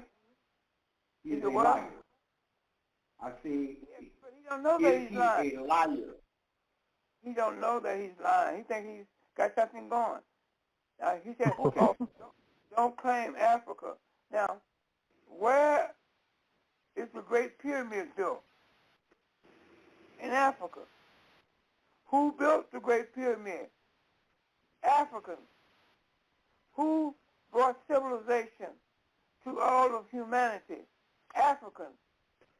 Who brought literacy to the world of humanity? Africans, known as ancient Egyptians, by bringing the alphabet. And that alphabet, once you learn it, the first thing you learn in school is your alphabet. And that learns you how to be literate. You can read, write, and spell with that. Okay? Also, from that alphabet, from the ancient Egyptians, came music, the musical scale, do, re, mi, so, fa, la, ti, do. Okay, that, the musical scale that enabled the Africans to be the first musicians of organized music in the world. The female was the first musician on earth, African. And who created mathematics? all forms of mathematics, Africans known as the ancient Egyptians. They had to know mathematics to build the Great Pyramid. So it's pathetic, man. I couldn't hardly take it. I'm glad that you ended the tape. You know. This person. Okay. Okay. Well, let me hear, Brother Yoel. What's your opinion on the African and what he said? Well, I ain't got much more to say than Professor Williams has already said. The man is really just a novelist at this thing. He didn't name not one source. It's what they call an opinion, and that's all he's using. And his source of his opinion is Dane Calloway. And Dane Calloway is in no way, shape, or form the authority on where we came from, because it appears that he, based on what he's saying and the little bit I know, is limited in his information as well. Now, he does pretty good work, Dane Calloway. I'm a little bit familiar with him, but I only said I'm not an expert on him, but but that was an opinion, and it was pretty much a waste of a time because the man don't know too much about what we're talking about. He don't even know too much about himself and where he came from, and it was silly, as he was acting silly at doing it. This is serious, and sounds like he's just laughing at us while he's saying what he's saying. So that was no. It was a waste. That's all, Tarhaka. You know, I think what people seem to be missing here is that I think all this thing goes back to Pangea, or in some places they call it Gowana land, to the world as it was originally in one landmass, and before it broke up the way we see it today, because we just looking at things from what we see today and how the map is projected to us today, and we don't look at it for what it was, and that would be a better way of looking at things, so you can explain how we connected. I do believe that there were African presence here sitting in America. We got proof of that already. You know, we got too much proof of that already. Before anybody else was, but you still can't take away the fact that we done made a link between Africa and us. Okay, so there is that link. You are no different than that people there, and everybody in Africa don't look the same. I agree with that one. They don't look the same, you know, but it's bigger than what this guy here has to bring to the table. You know, that was like listening to a kindergarten guy tell you what he thought about something. Okay. Now, my next question to you, and I've already asked Dr. Williams this on a previous show, but could you tell me anybody in your family, Brother Yoel, as far back as you can go, that said or passed down from generation to generation that they came to America from Africa and they are Africans on a slave ship? Anybody in your family that you know? Well, I don't go back old enough, first of all, but no, I can't. Mine go back here to, I think it was Crete, the so-called Native American.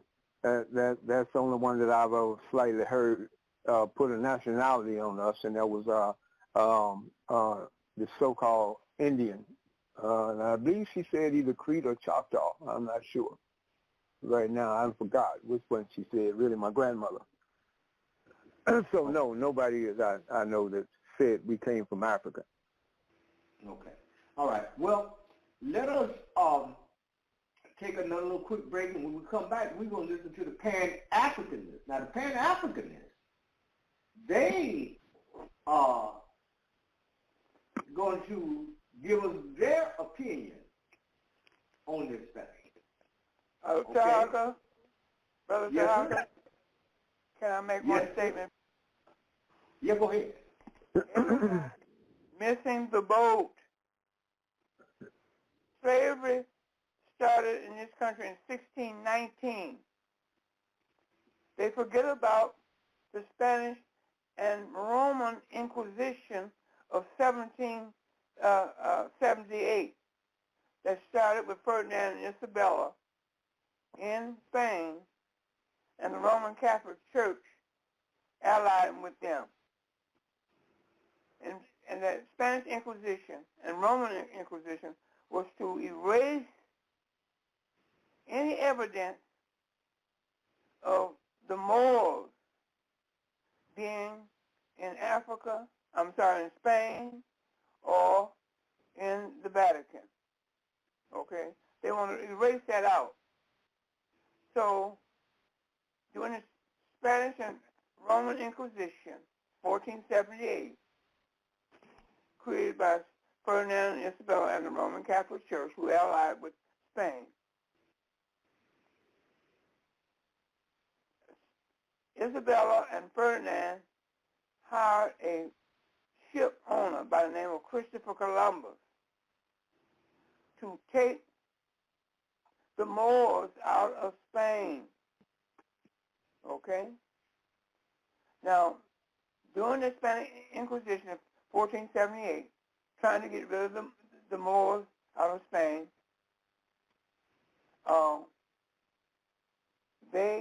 some of the Moors went into France, into parts of Europe, and back into Africa, in the countries where they came from: Egypt,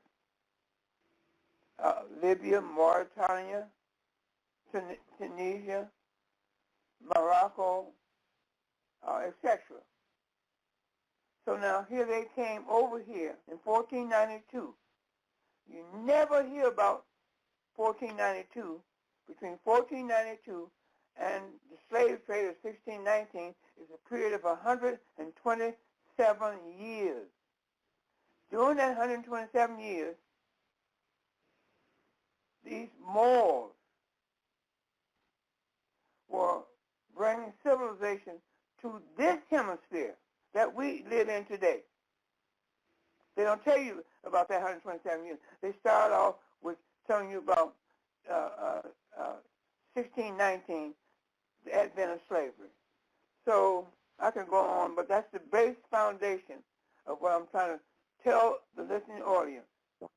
What about that 127 years when the Moors came over here on the ship owned by Christopher Columbus, sent,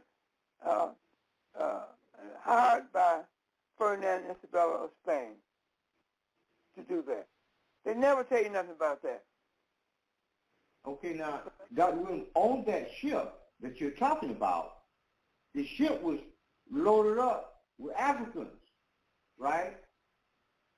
Loaded up with Africans from Spain. Spain, okay. The Moors. All right. Well, let me ask you this. The Moors are descendants of the Egyptians. That's another. Okay, well, that's only a nickname.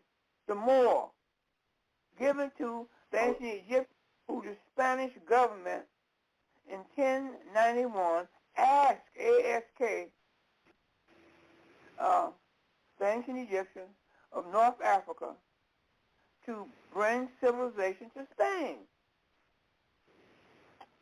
The Africans who they asked of the ancient Egyptians, they used the country called Morocco to do that. Why? Because of the Strait of Gibraltar. The Strait of Gibraltar is a land extension that extends further into the Mediterranean than those other 5 countries that borders the Mediterranean and Atlantic Ocean. Okay? Okay, we got a caller with his hand raised. So y'all hold on a minute. I'll be through in a minute. I'll be through in a minute. Just a moment. Oh, okay, go ahead. Yeah. So they came over here on that ship. And they brought, that was in 1492. They civilized the Americas over here, even though they had other Africans already living here among the indigenous Indians. But they don't tell you the fact that these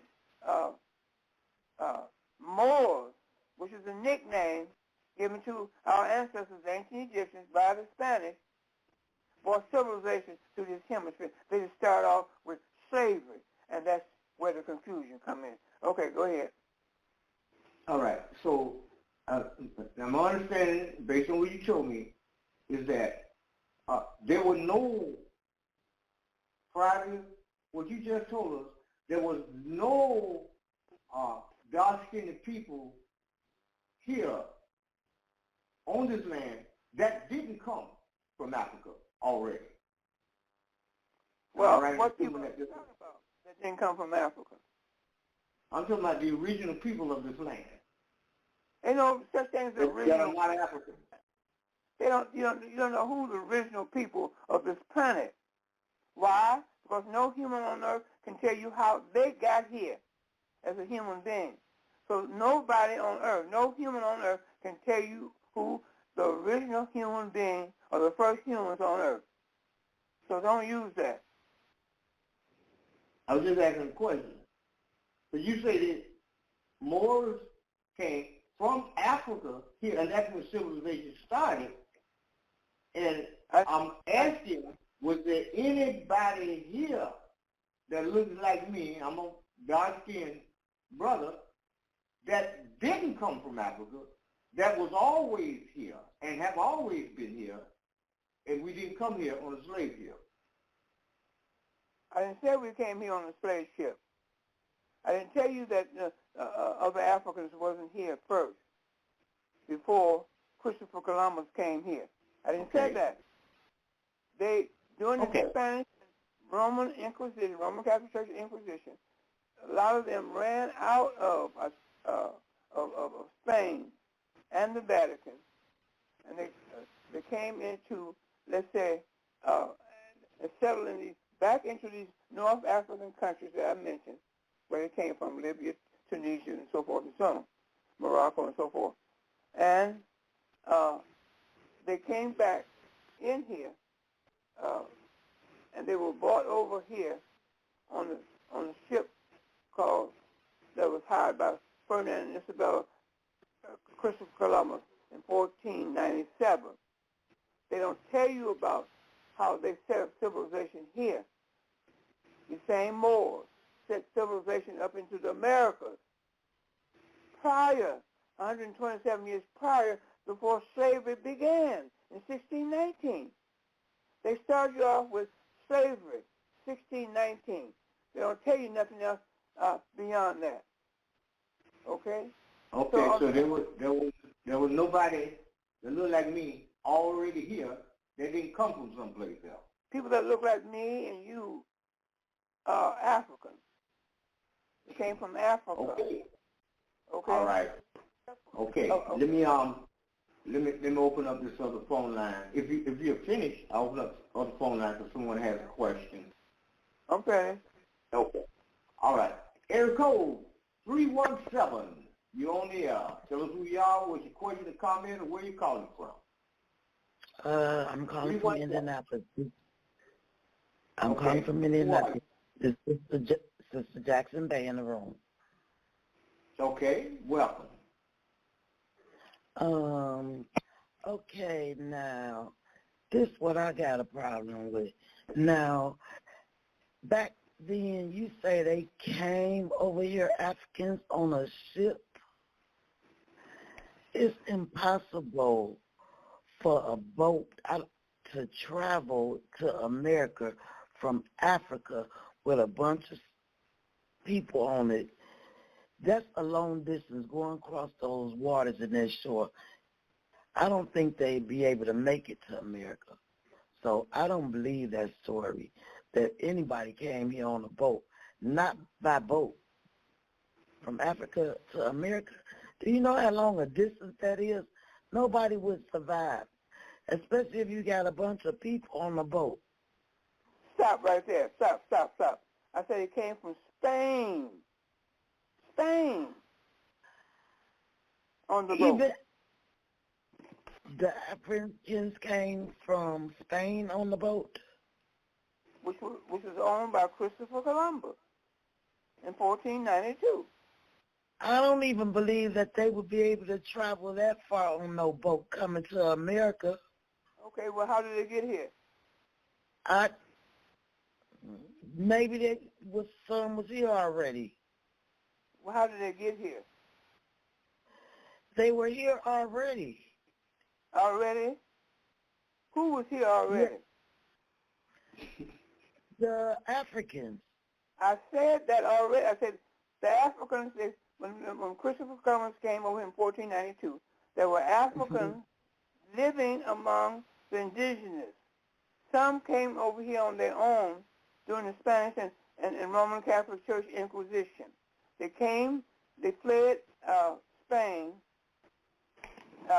and the Vatican, and they came by way into Mali. And from Mali, and it really wouldn't, I'm sorry, I didn't mean to cut you off, but it really wouldn't be considered to be calling them Africans the ones who were already here. They were just indigenous peoples to the land who were born here already. You cannot be indigenous in two lands, sir. You can't do that. Either you came from Africa, or you an indigenous American Indian. Now, which one you want to be? Well, that's what they was, indigenous American Indians, because didn't nobody come travel from no Spaniard on no by boat all the way to America. That would have been impossible to make that trip. Can I ask a question? Yes. Which is Jackson Bay? Yes. You got some evidence to back up your opinion? No. Okay. But I don't see any evidence of that. Those aren't facts either. No. Okay. All right. Okay, my brother. Thank you. Thanks for your call. That's the sister. Where do you say you calling from? Indianapolis. Thank you so much for your call. I'm not a brother. I'm a sister. Oh, sister? Yeah. I'm sorry. I'm sorry, sister. I didn't mean to disrespect you, sweetheart. Okay, Thanks for your call. you. All right. Okay. I appreciate you just calling in, asking her question. And we're going to, before we hear from the Pan-Africanist, and because I got to, hold on, let me write this here down first, because I got to add another person to the list, because I keep a list of all the people who Dr. Williams has already told me that are confused. And I keep a list of these people. Let's see. Okay. Africans are confused. Right. The Martin Luther King says black man is wavering from one end of America to the other, exiled on his own land. He's confused. Malcolm X was confused. Who else? Dr. Joseph Ben Jocelyn is confused. Dr. Ivan Van Sturtevant is confused. Let's see who else I got. Okay, I got to get this other piece of paper. Ladies and gentlemen, we will be right back. I'm going to take a little quick break, and we'll be right back. Where I was, hold on a minute now. What am I doing over here? Because I had this thing lined up here. Okay, we'll take a little quick short break. We'll be right back. Y'all hold on a minute.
watch all of my exclusive content not featured here on my channel, log on to my website at I'mJustHereToMakeYouThink.com/films.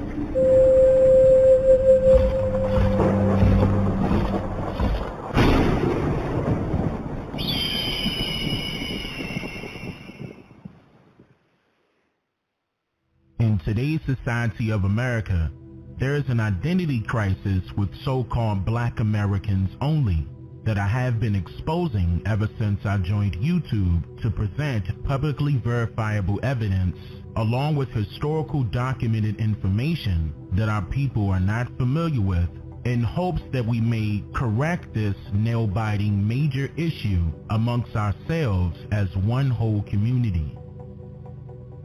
Ever since the 1960s, our people were slowly adopting the historically derogatory term Black as a descriptive means that refers to us as a group of people benevolently, by way of young children who were college students under the influence of indoctrinating school curriculums, various religious beliefs, and of course, political correctness. When I was growing up, to call a person of color, like myself or others, Black, was considered derogatory.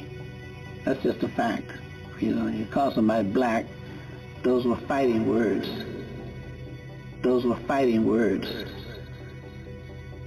Throughout my previous documentaries, I've shared detailed information concerning the reasons why the term Black should not be associated with us as a descriptive means.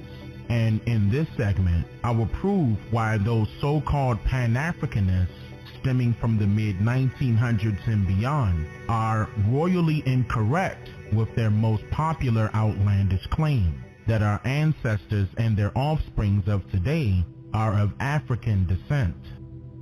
In order to comprehend and develop an understanding of what I'm about to mention next, one must allow themselves the opportunity to think freely, without any restriction, hesitation, or any form of negative influence based on their own personal beliefs.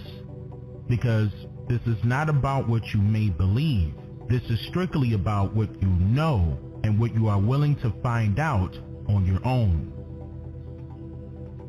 For starters, our eldest family members of so-called Black American households only did not inform their grand and or their great-grandchildren about being descendants of African slaves that were allegedly captured by small waves of anonymous palefaces who were pirates of sailboats and later cargo ships.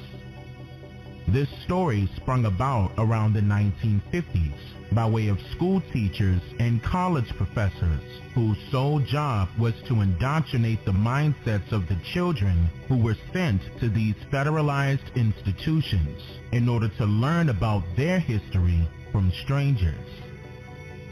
The old saying around this time period that is still popularized in use today was to never trust a stranger. But of course, we can all see that school teachers and college professors are somehow an exception from this general rule, being as though they carry the responsibility of teaching the next generation up, who are the students that are forced to learn about everything they teach uncritically. And unfortunately, that also included their history. And then these same children grew into their adulthoods, regurgitating these same stories about their history that they learned from their teachers and not their individual families, which has caused a generational identity crisis within our communities systematically. To prevent this major issue from reoccurring, we must swallow the pills of truth, no matter how difficult it may be for some to do so, by debunking the various pseudo-theories surrounding our identities that many of our people have adopted as their history. For example, many of our people today have been led astray by various self-proclaimed street scholars of Pan-Africanism ideologies, theories, and outlandish claims of the 1960s, without questioning its accuracy or validity of whether it's right or wrong or has any truth to stand on to begin with. You will find a few of these actors and actresses fighting hard to keep their pseudoscience afloat amongst our communities by latching themselves onto various trending topics that will arise and converting their opinions from that trending topic into their true agenda, which is to continuously campaign the Out of Africa theory in hopes that more people would join their We Are Africans diaspora movement for their own personal monetary gain. Ever since I created my channel and brought the truth to the public's attention, people who have been heavily invested in capitalizing on our people's ignorance concerning their true identities have created various slander campaigns against me in hopes that I'll fade away, or shut up, or even join them or assist them by keeping our people in the dark and get paid for doing so. But as many of you know, I did not cave in, and I have pasted my foot on the gas pedal with super glue with presenting the truth to the public. And over the years, I have assisted thousands of our people with identifying themselves for who they truly are, and have presented undeniable truths with multiple sources of publicly verifiable evidence concerning what really happened with our people here in America, aka Turtle Island. And so now, many of you are coming after those people who are banking on the ignorance of our vulnerable people not knowing their true identities. And the truth is finally being promoted, delivered, and accepted, no matter who likes it or not. So, since one of these individuals of the Pan-Africanist ideology stated yet another false claim and attempts to belittle our people for knowing just who we really are, I'll be sure to adjust him right now with the absolute truth. Nah, I'm not going to entertain you indigenous Negroes today.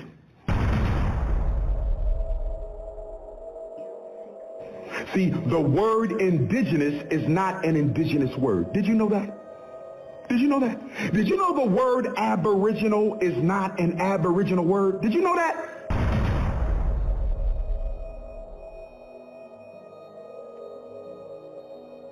So you want to keep on having these intellectual punching matches. You want to intellectually masturbate words. You want a word fight. You want to fight over words.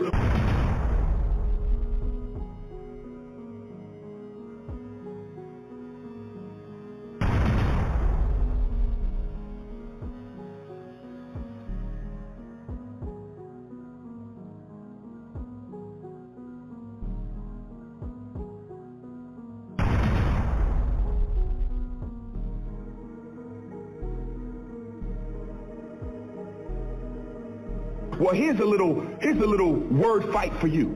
The word Africa is older than the word aboriginal and indigenous. Let me say it again. The word Africa is older than the word aboriginal and indigenous. Let me say it again. The word Africa is older than the word aboriginal and indigenous. Furthermore, the word Africa comes from the original Nile Valley tongue of our first ancestors, Af-Ra-Ka, and it means, under some interpretations, birth of man. What? Bro, what are you talking about, man? And it means, under other interpretations, from the Spirit of God. What the hell are you talking about? And there's multiple interpretations of the word Af-Ra-Ka, but what we all understand about Af-Ra-Ka is that it is indigenous to Africa. It is aboriginal to Africa. It is native to Africa. Talk more shish than a little bit. Back to Mother Africa. That's bullshit. You do not know a goddamn thing about Africa. The word aboriginal comes from a white man, and the word indigenous comes from another white man. The word Africa comes from the black man.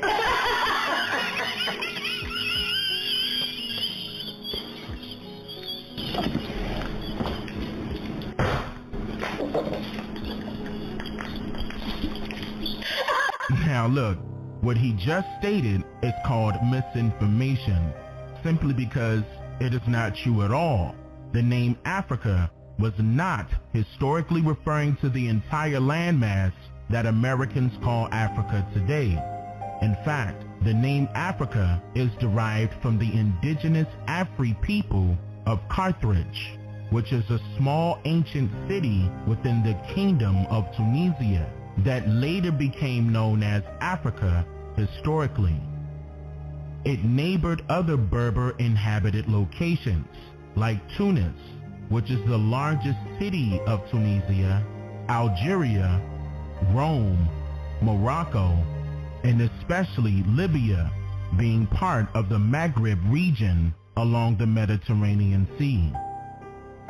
These Afri people of ancient Carthage were historically known to be of pale-skinned complexions, adopting much of ancient Roman traditions, cultures, and spiritual practices over the years. According to National Geographic, as ancient Rome, which was Carthage's neighbor in the Mediterranean, grew in power and expanded, a conflict between the two civilizations became inevitable. The rivalry between Carthage and Rome eventually erupted into the three Punic Wars, fought on land and sea. And when the smoke cleared, Carthage, along with the entire landmass of Tunisia, was captured by the Roman Empire in 146 BC. The Netherlands was part of the Roman Empire during this time period, which indicates that Dutch-speaking Afri-Berber people inhabited Carthage before and after its government's collapse for 500 years until the invasion of the Arabs during the 7th century. Large groups of these Africans migrated to the southernmost regions of Ethiopia during the wars, and even today they refer to themselves as Afrikaners, paying tribute to their ancestors of Carthage, along with other Roman European landmasses like the Netherlands. And their Dutch-inspired native language is called Afrikaans, which was brought to the southernmost regions of what Americans call South Africa today by way of Protestant settlers of the 17th century. So now you know for sure that a so-called black man did not create the term Africa. And that shouldn't matter anyway, whether if it was created by a black or white man, because you're still spreading false information no matter how you put it. And if these stories were true, which they are not, that our teachers in school taught us concerning our identities being of African descent, then that means the story must change from stating that our ancestors were captured from the west coast of Africa and then brought to the Americas by way of the slave trade. Because the original inhabitants of what we call West Africa today did not refer to themselves as Africans in any way, shape, or form. But the people of Libya referred to their landmass as Africa, and even the Latin definition of the word Africa confirms that. The out of Africa theory is just that. It's a theory, an assumption, a guess, an idea, a thought that has never been proven, merely because it has no truth to stand on. This is why the government wants you to believe that our people came off of so-called slave ships from Africa, because they will continue to expand their foreign empire right here on our true motherland, right up under our noses, literally banking billions off of our people's ignorance about who they truly are. But this all stops right now. I'm just here to make you think.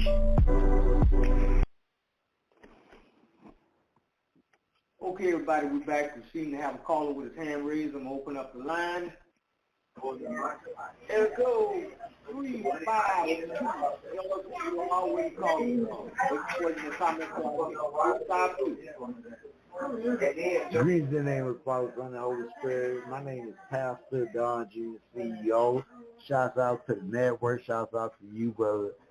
Man, I've been on the line listening, and I love the information, the knowledge, the wisdom you dropping. I'm just reaching out. It's a new year. It's the year of Michael Jordan 2023. It's time for us to take over. We cannot take over without actually remembering where we came from. So before I push that button. Okay, brother, can you cut off the background noise? Can hardly hear what you're saying.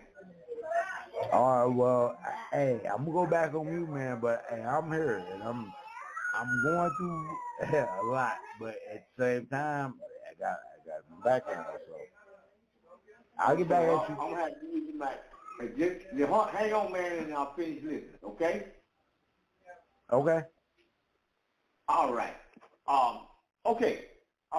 Dr. Williams, Brother Yoel, we're back, and yes, sir. Start with you, Brother Yoel. Could you give me your take on that last plug? We did have Brother Umar Johnson.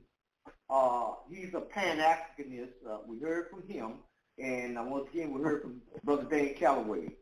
And I don't have, let me see, do I have his name on the list? Oh, yeah, I got him on the list of being confused as well. But go ahead. Okay. Well, you know, number one, to tell you how messed up we are. Two, it's another thing, it's something else that's coming up to divide us.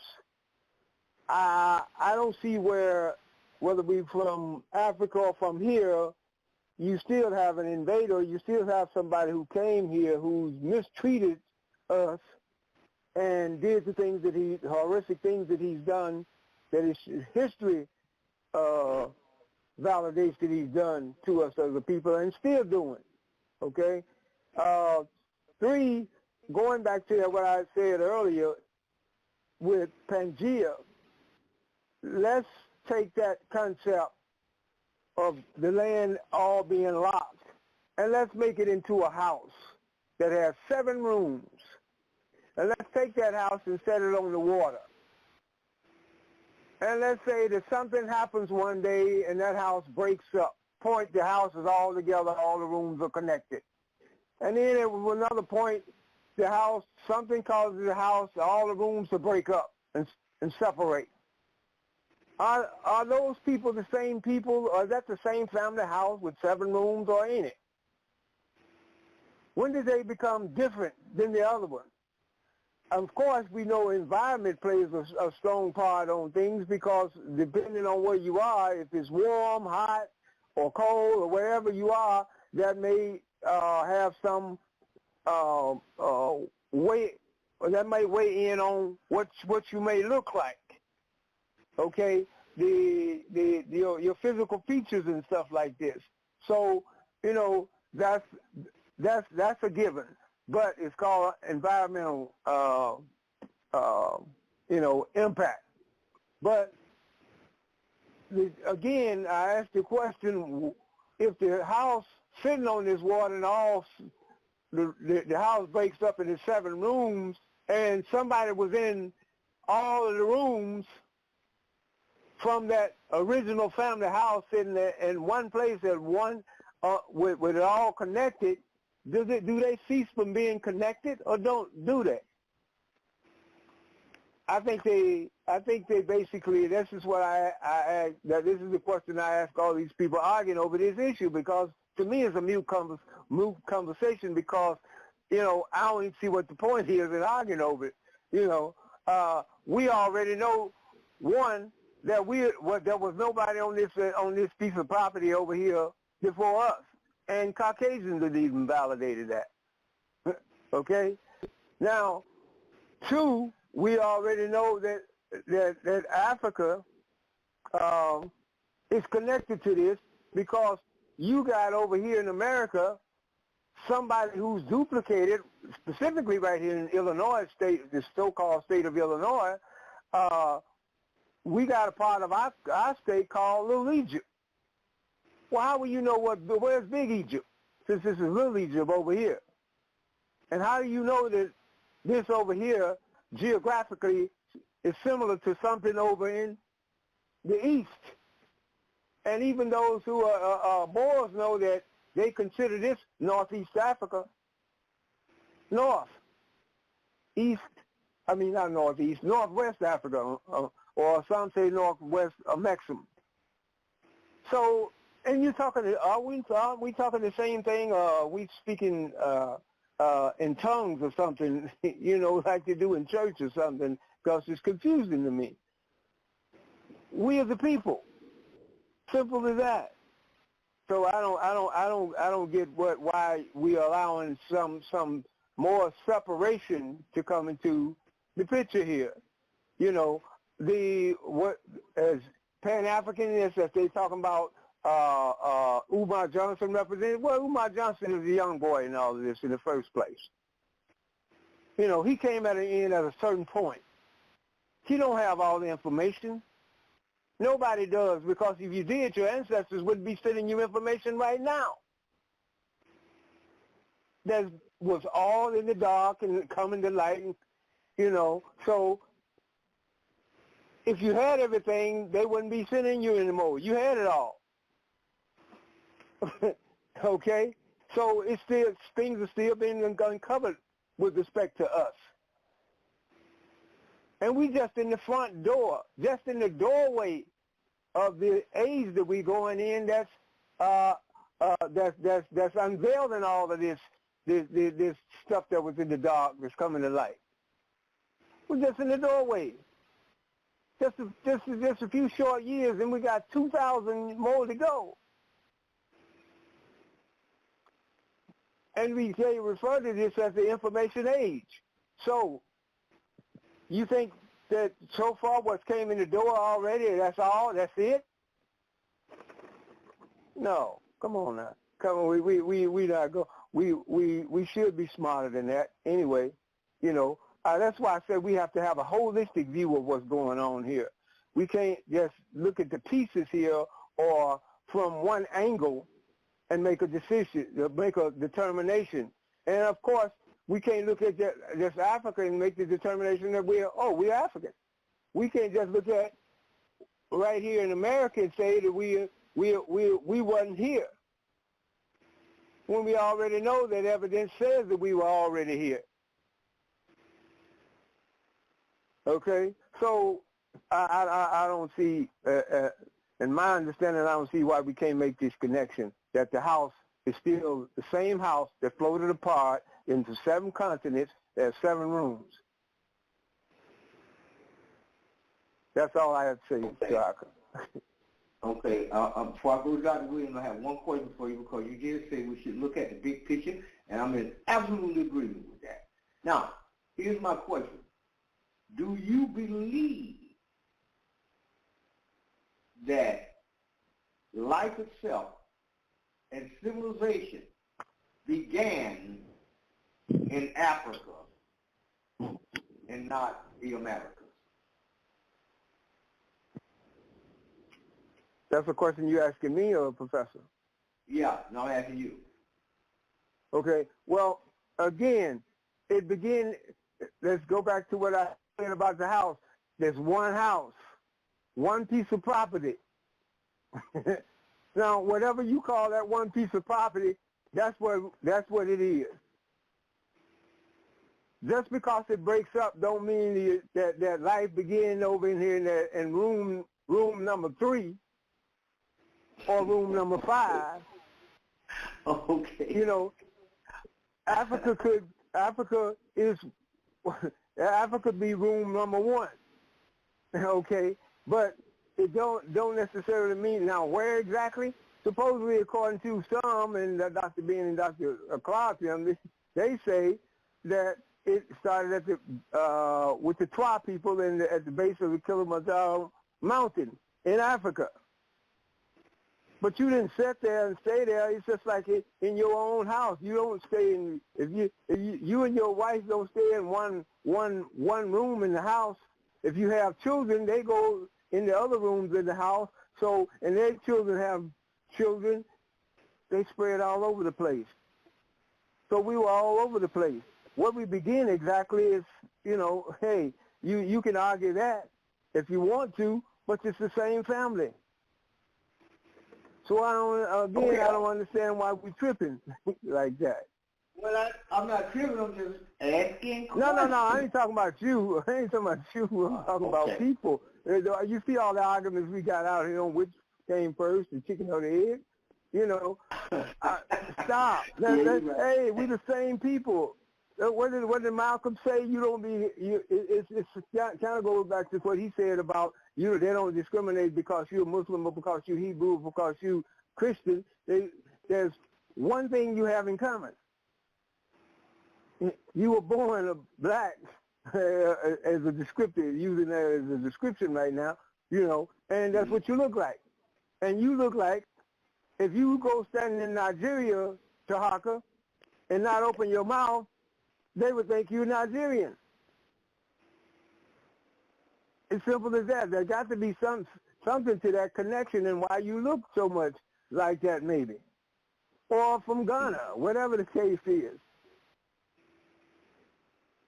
So I just don't see the big issue there with starting a whole nother conversation, an argument over that. I want to get paid whether they owe us for flying this invading us originally here and taking over and usurpating and taking over our land here that they came in and took.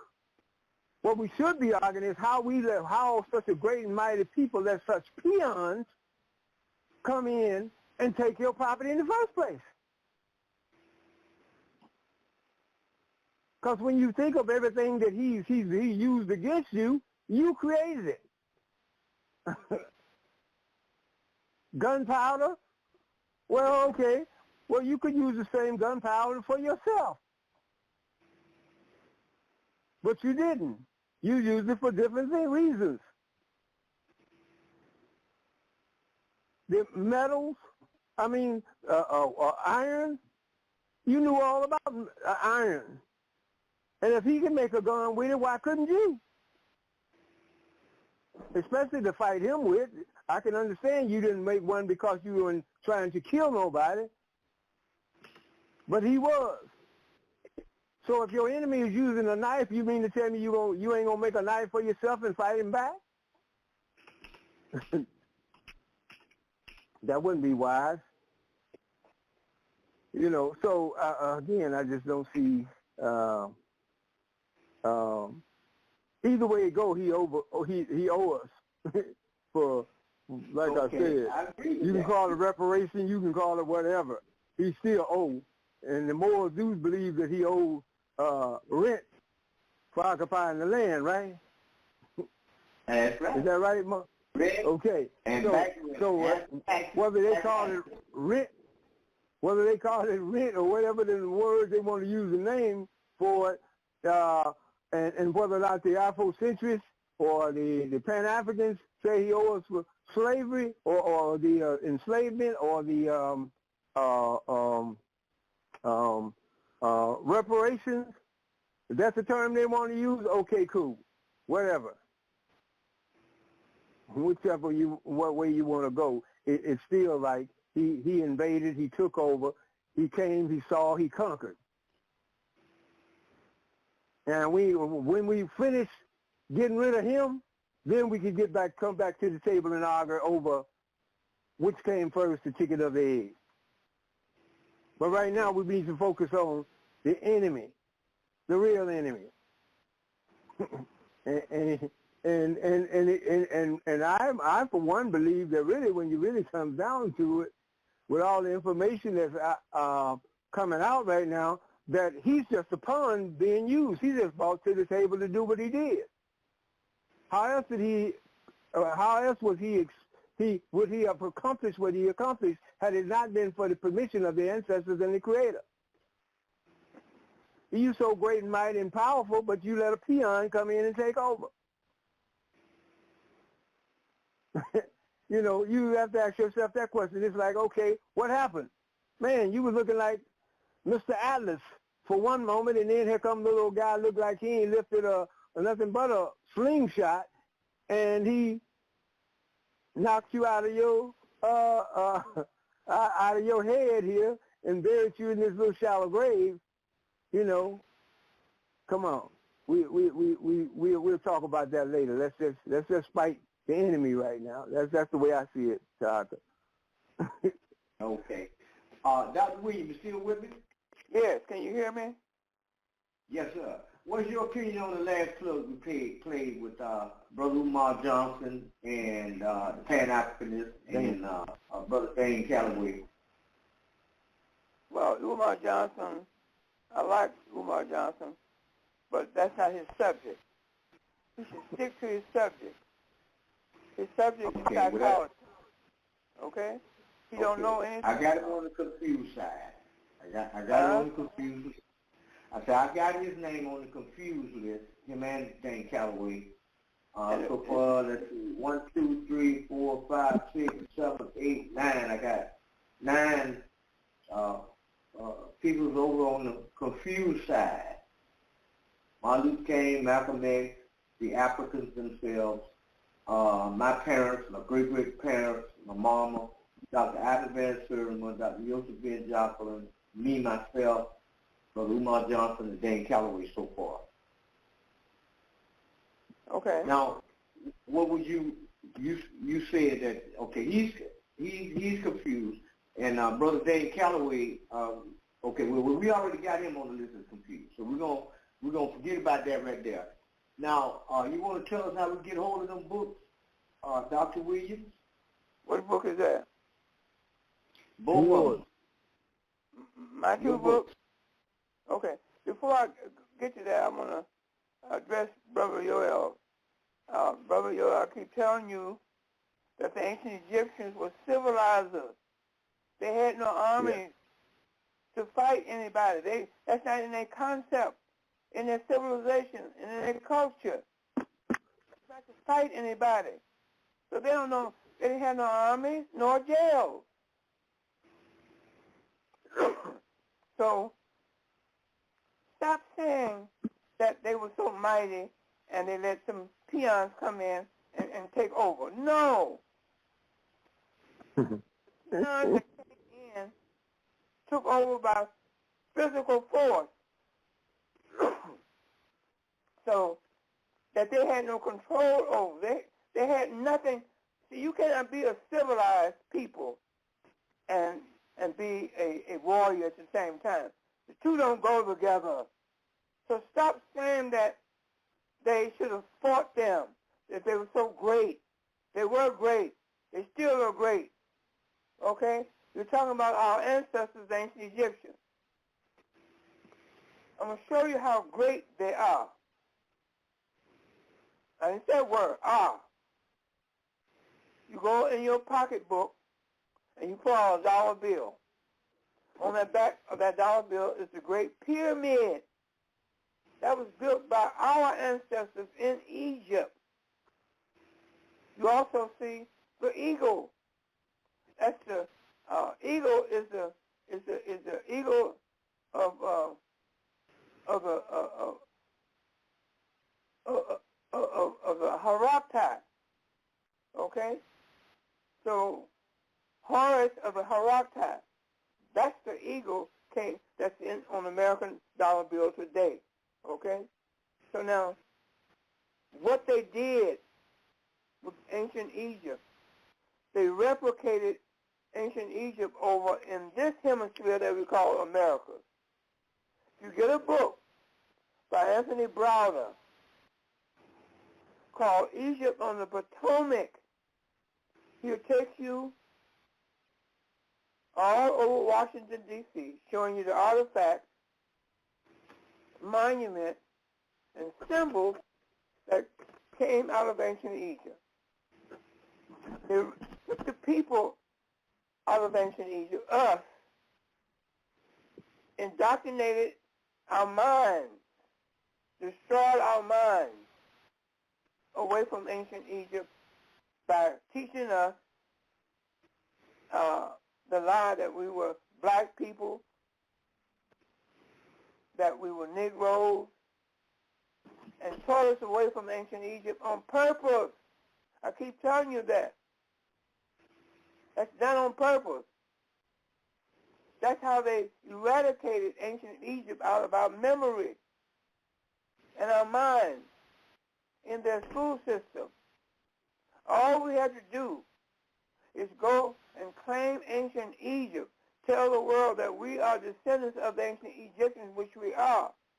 And white supremacy falls flat on its face. It's over with once you do that. I keep telling you that. Claim ancient Egypt. Who am I? Who am I, Walter Williams? I am a descendant of the greatest people that's ever walked this earth, known in history as the ancient Egyptians. Okay? White people cannot colonize my mind anymore. Okay?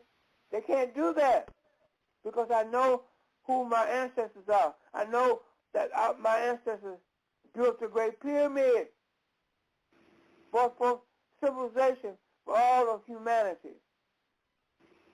They brought forth the literacy. Again, the alphabet that's taught to you at the very beginning of your time when you go to school. With that alphabet, you're able to read, write, and spell. Literate, you'd be a literate person. From that alphabet came music. Do, re, mi, so, fa, la, ti, do. They became the first musicians on earth. Female, African, ancient Egyptian women. See? So you stop saying that they let some people take them over if they were so mighty. They were mighty. They are mighty. They still are mighty. They will always be mighty because they have the record and the history to make them mighty. Okay? So stop talking about your ancestors like that. I've told you over and over again. Stop doing that. Okay? And okay, Dr. Williams. Okay. I had Brother Yoel over there on the other side of the paper as not being confused. You want me to put him over here with Martin Luther King and them on the confused side? With Martin Luther King? Yeah. You put me, I'll be in good company, okay? Put me where you want to put me. Okay, well, I'm putting you where you should be. If you listen no, Doc. I don't make this a whooping your L thing. I'm simply saying that whatever your position was or your lot was in life, that a peon came in and he took over everything. I'm not going to explain that to you no more. I've been explaining it to you. All right, well, don't. I understand that. I got it. I've been telling but don't make the broadcast about whooping your ass either. Okay? Hasn't got into your thinking. Okay? You're still in the same place. Okay, y'all. Don't make the broadcast about whooping your ass, Doc. Okay? So now I'm through with that. So okay. In order to hold on, y'all. We'll be right back. Y'all hold on a minute. Just hold on a minute. We'll be right back.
In 1978, a letter arrives in Israel. It sparks a modern exodus. And one of them somehow managed to send a letter to Israel saying, we are here in Sudan, we are stranded, we need your help us. The plea comes from an unlikely source. Fleeing famine, civil war and religious persecution in their homeland, a desperate cry for help reveals a lost community of Jews in Ethiopia.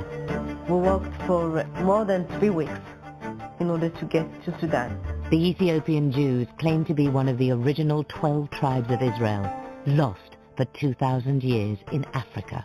When the Israelis decided that the Ethiopians were indeed Jews, one of the 12 lost tribes of Israel, they realized that they're going to have to smuggle 20,000 people out of East Africa, a region almost universally hostile to Israel. It was an almost impossible task. Israel assembles a team to work undercover, outwit dictators, and overcome a civil war to rescue the lost tribe. I was on my way in a helicopter when the pilot told me that he had a message from Jerusalem saying that he should do a U-turn and go straight to Jerusalem. The Prime Minister wants to see you. This is the story of how a British businessman, a Mossad spy, and a seasoned diplomat risked everything. Okay, everybody, we're back. We're down to the last 9 minutes of the broadcast. And I just want to state before I open up the brother's line again so we can bring this broadcast to a close. Doing my research today, I discovered from a brother and videos and deep research, because I had it wrong at first. My first information that I got was that Africa currently enjoys over 240 plant species for food today, and been doing it for years and years and years and years. However, I stated that over 200 of those plants came from the Americas. But now, today, after further research, we discovered that Africa is currently enjoying over 640 plants. And out of the 640 plants, 600 of them came from the Americas. We're talking about hundreds of years. But let me open up the phone line. Okay, brother, Yoel, you want to tell us where you, how we can get those books, man? Hello? You want to tell us how we can get hold of you? Can you hear me? Okay, yes. You can get hold to me at Underground Bookstore in Chicago, located at 1727 East 87th Street. If you're in the city or in the city to visit the city, coming from out of town, that is, to visit the city at 1727 East 87th Street in Chicago, south side of Chicago, southeast side. You can call me at 773-768-8869, 773-768-8869, or you can email me at undergroundbookstore1@gmail.com. Undergroundbookstore1@gmail.com. Any books that y'all looking for that you're having a difficulty trying to find, or you just want to do some black business and keep your economics as much as possible in black hands, then give me a call and I could use that support. Because one of the most important things that we need to do right now is definitely make sure we acquire information and do business with ourselves, even if it's at a slight disadvantage, as my brother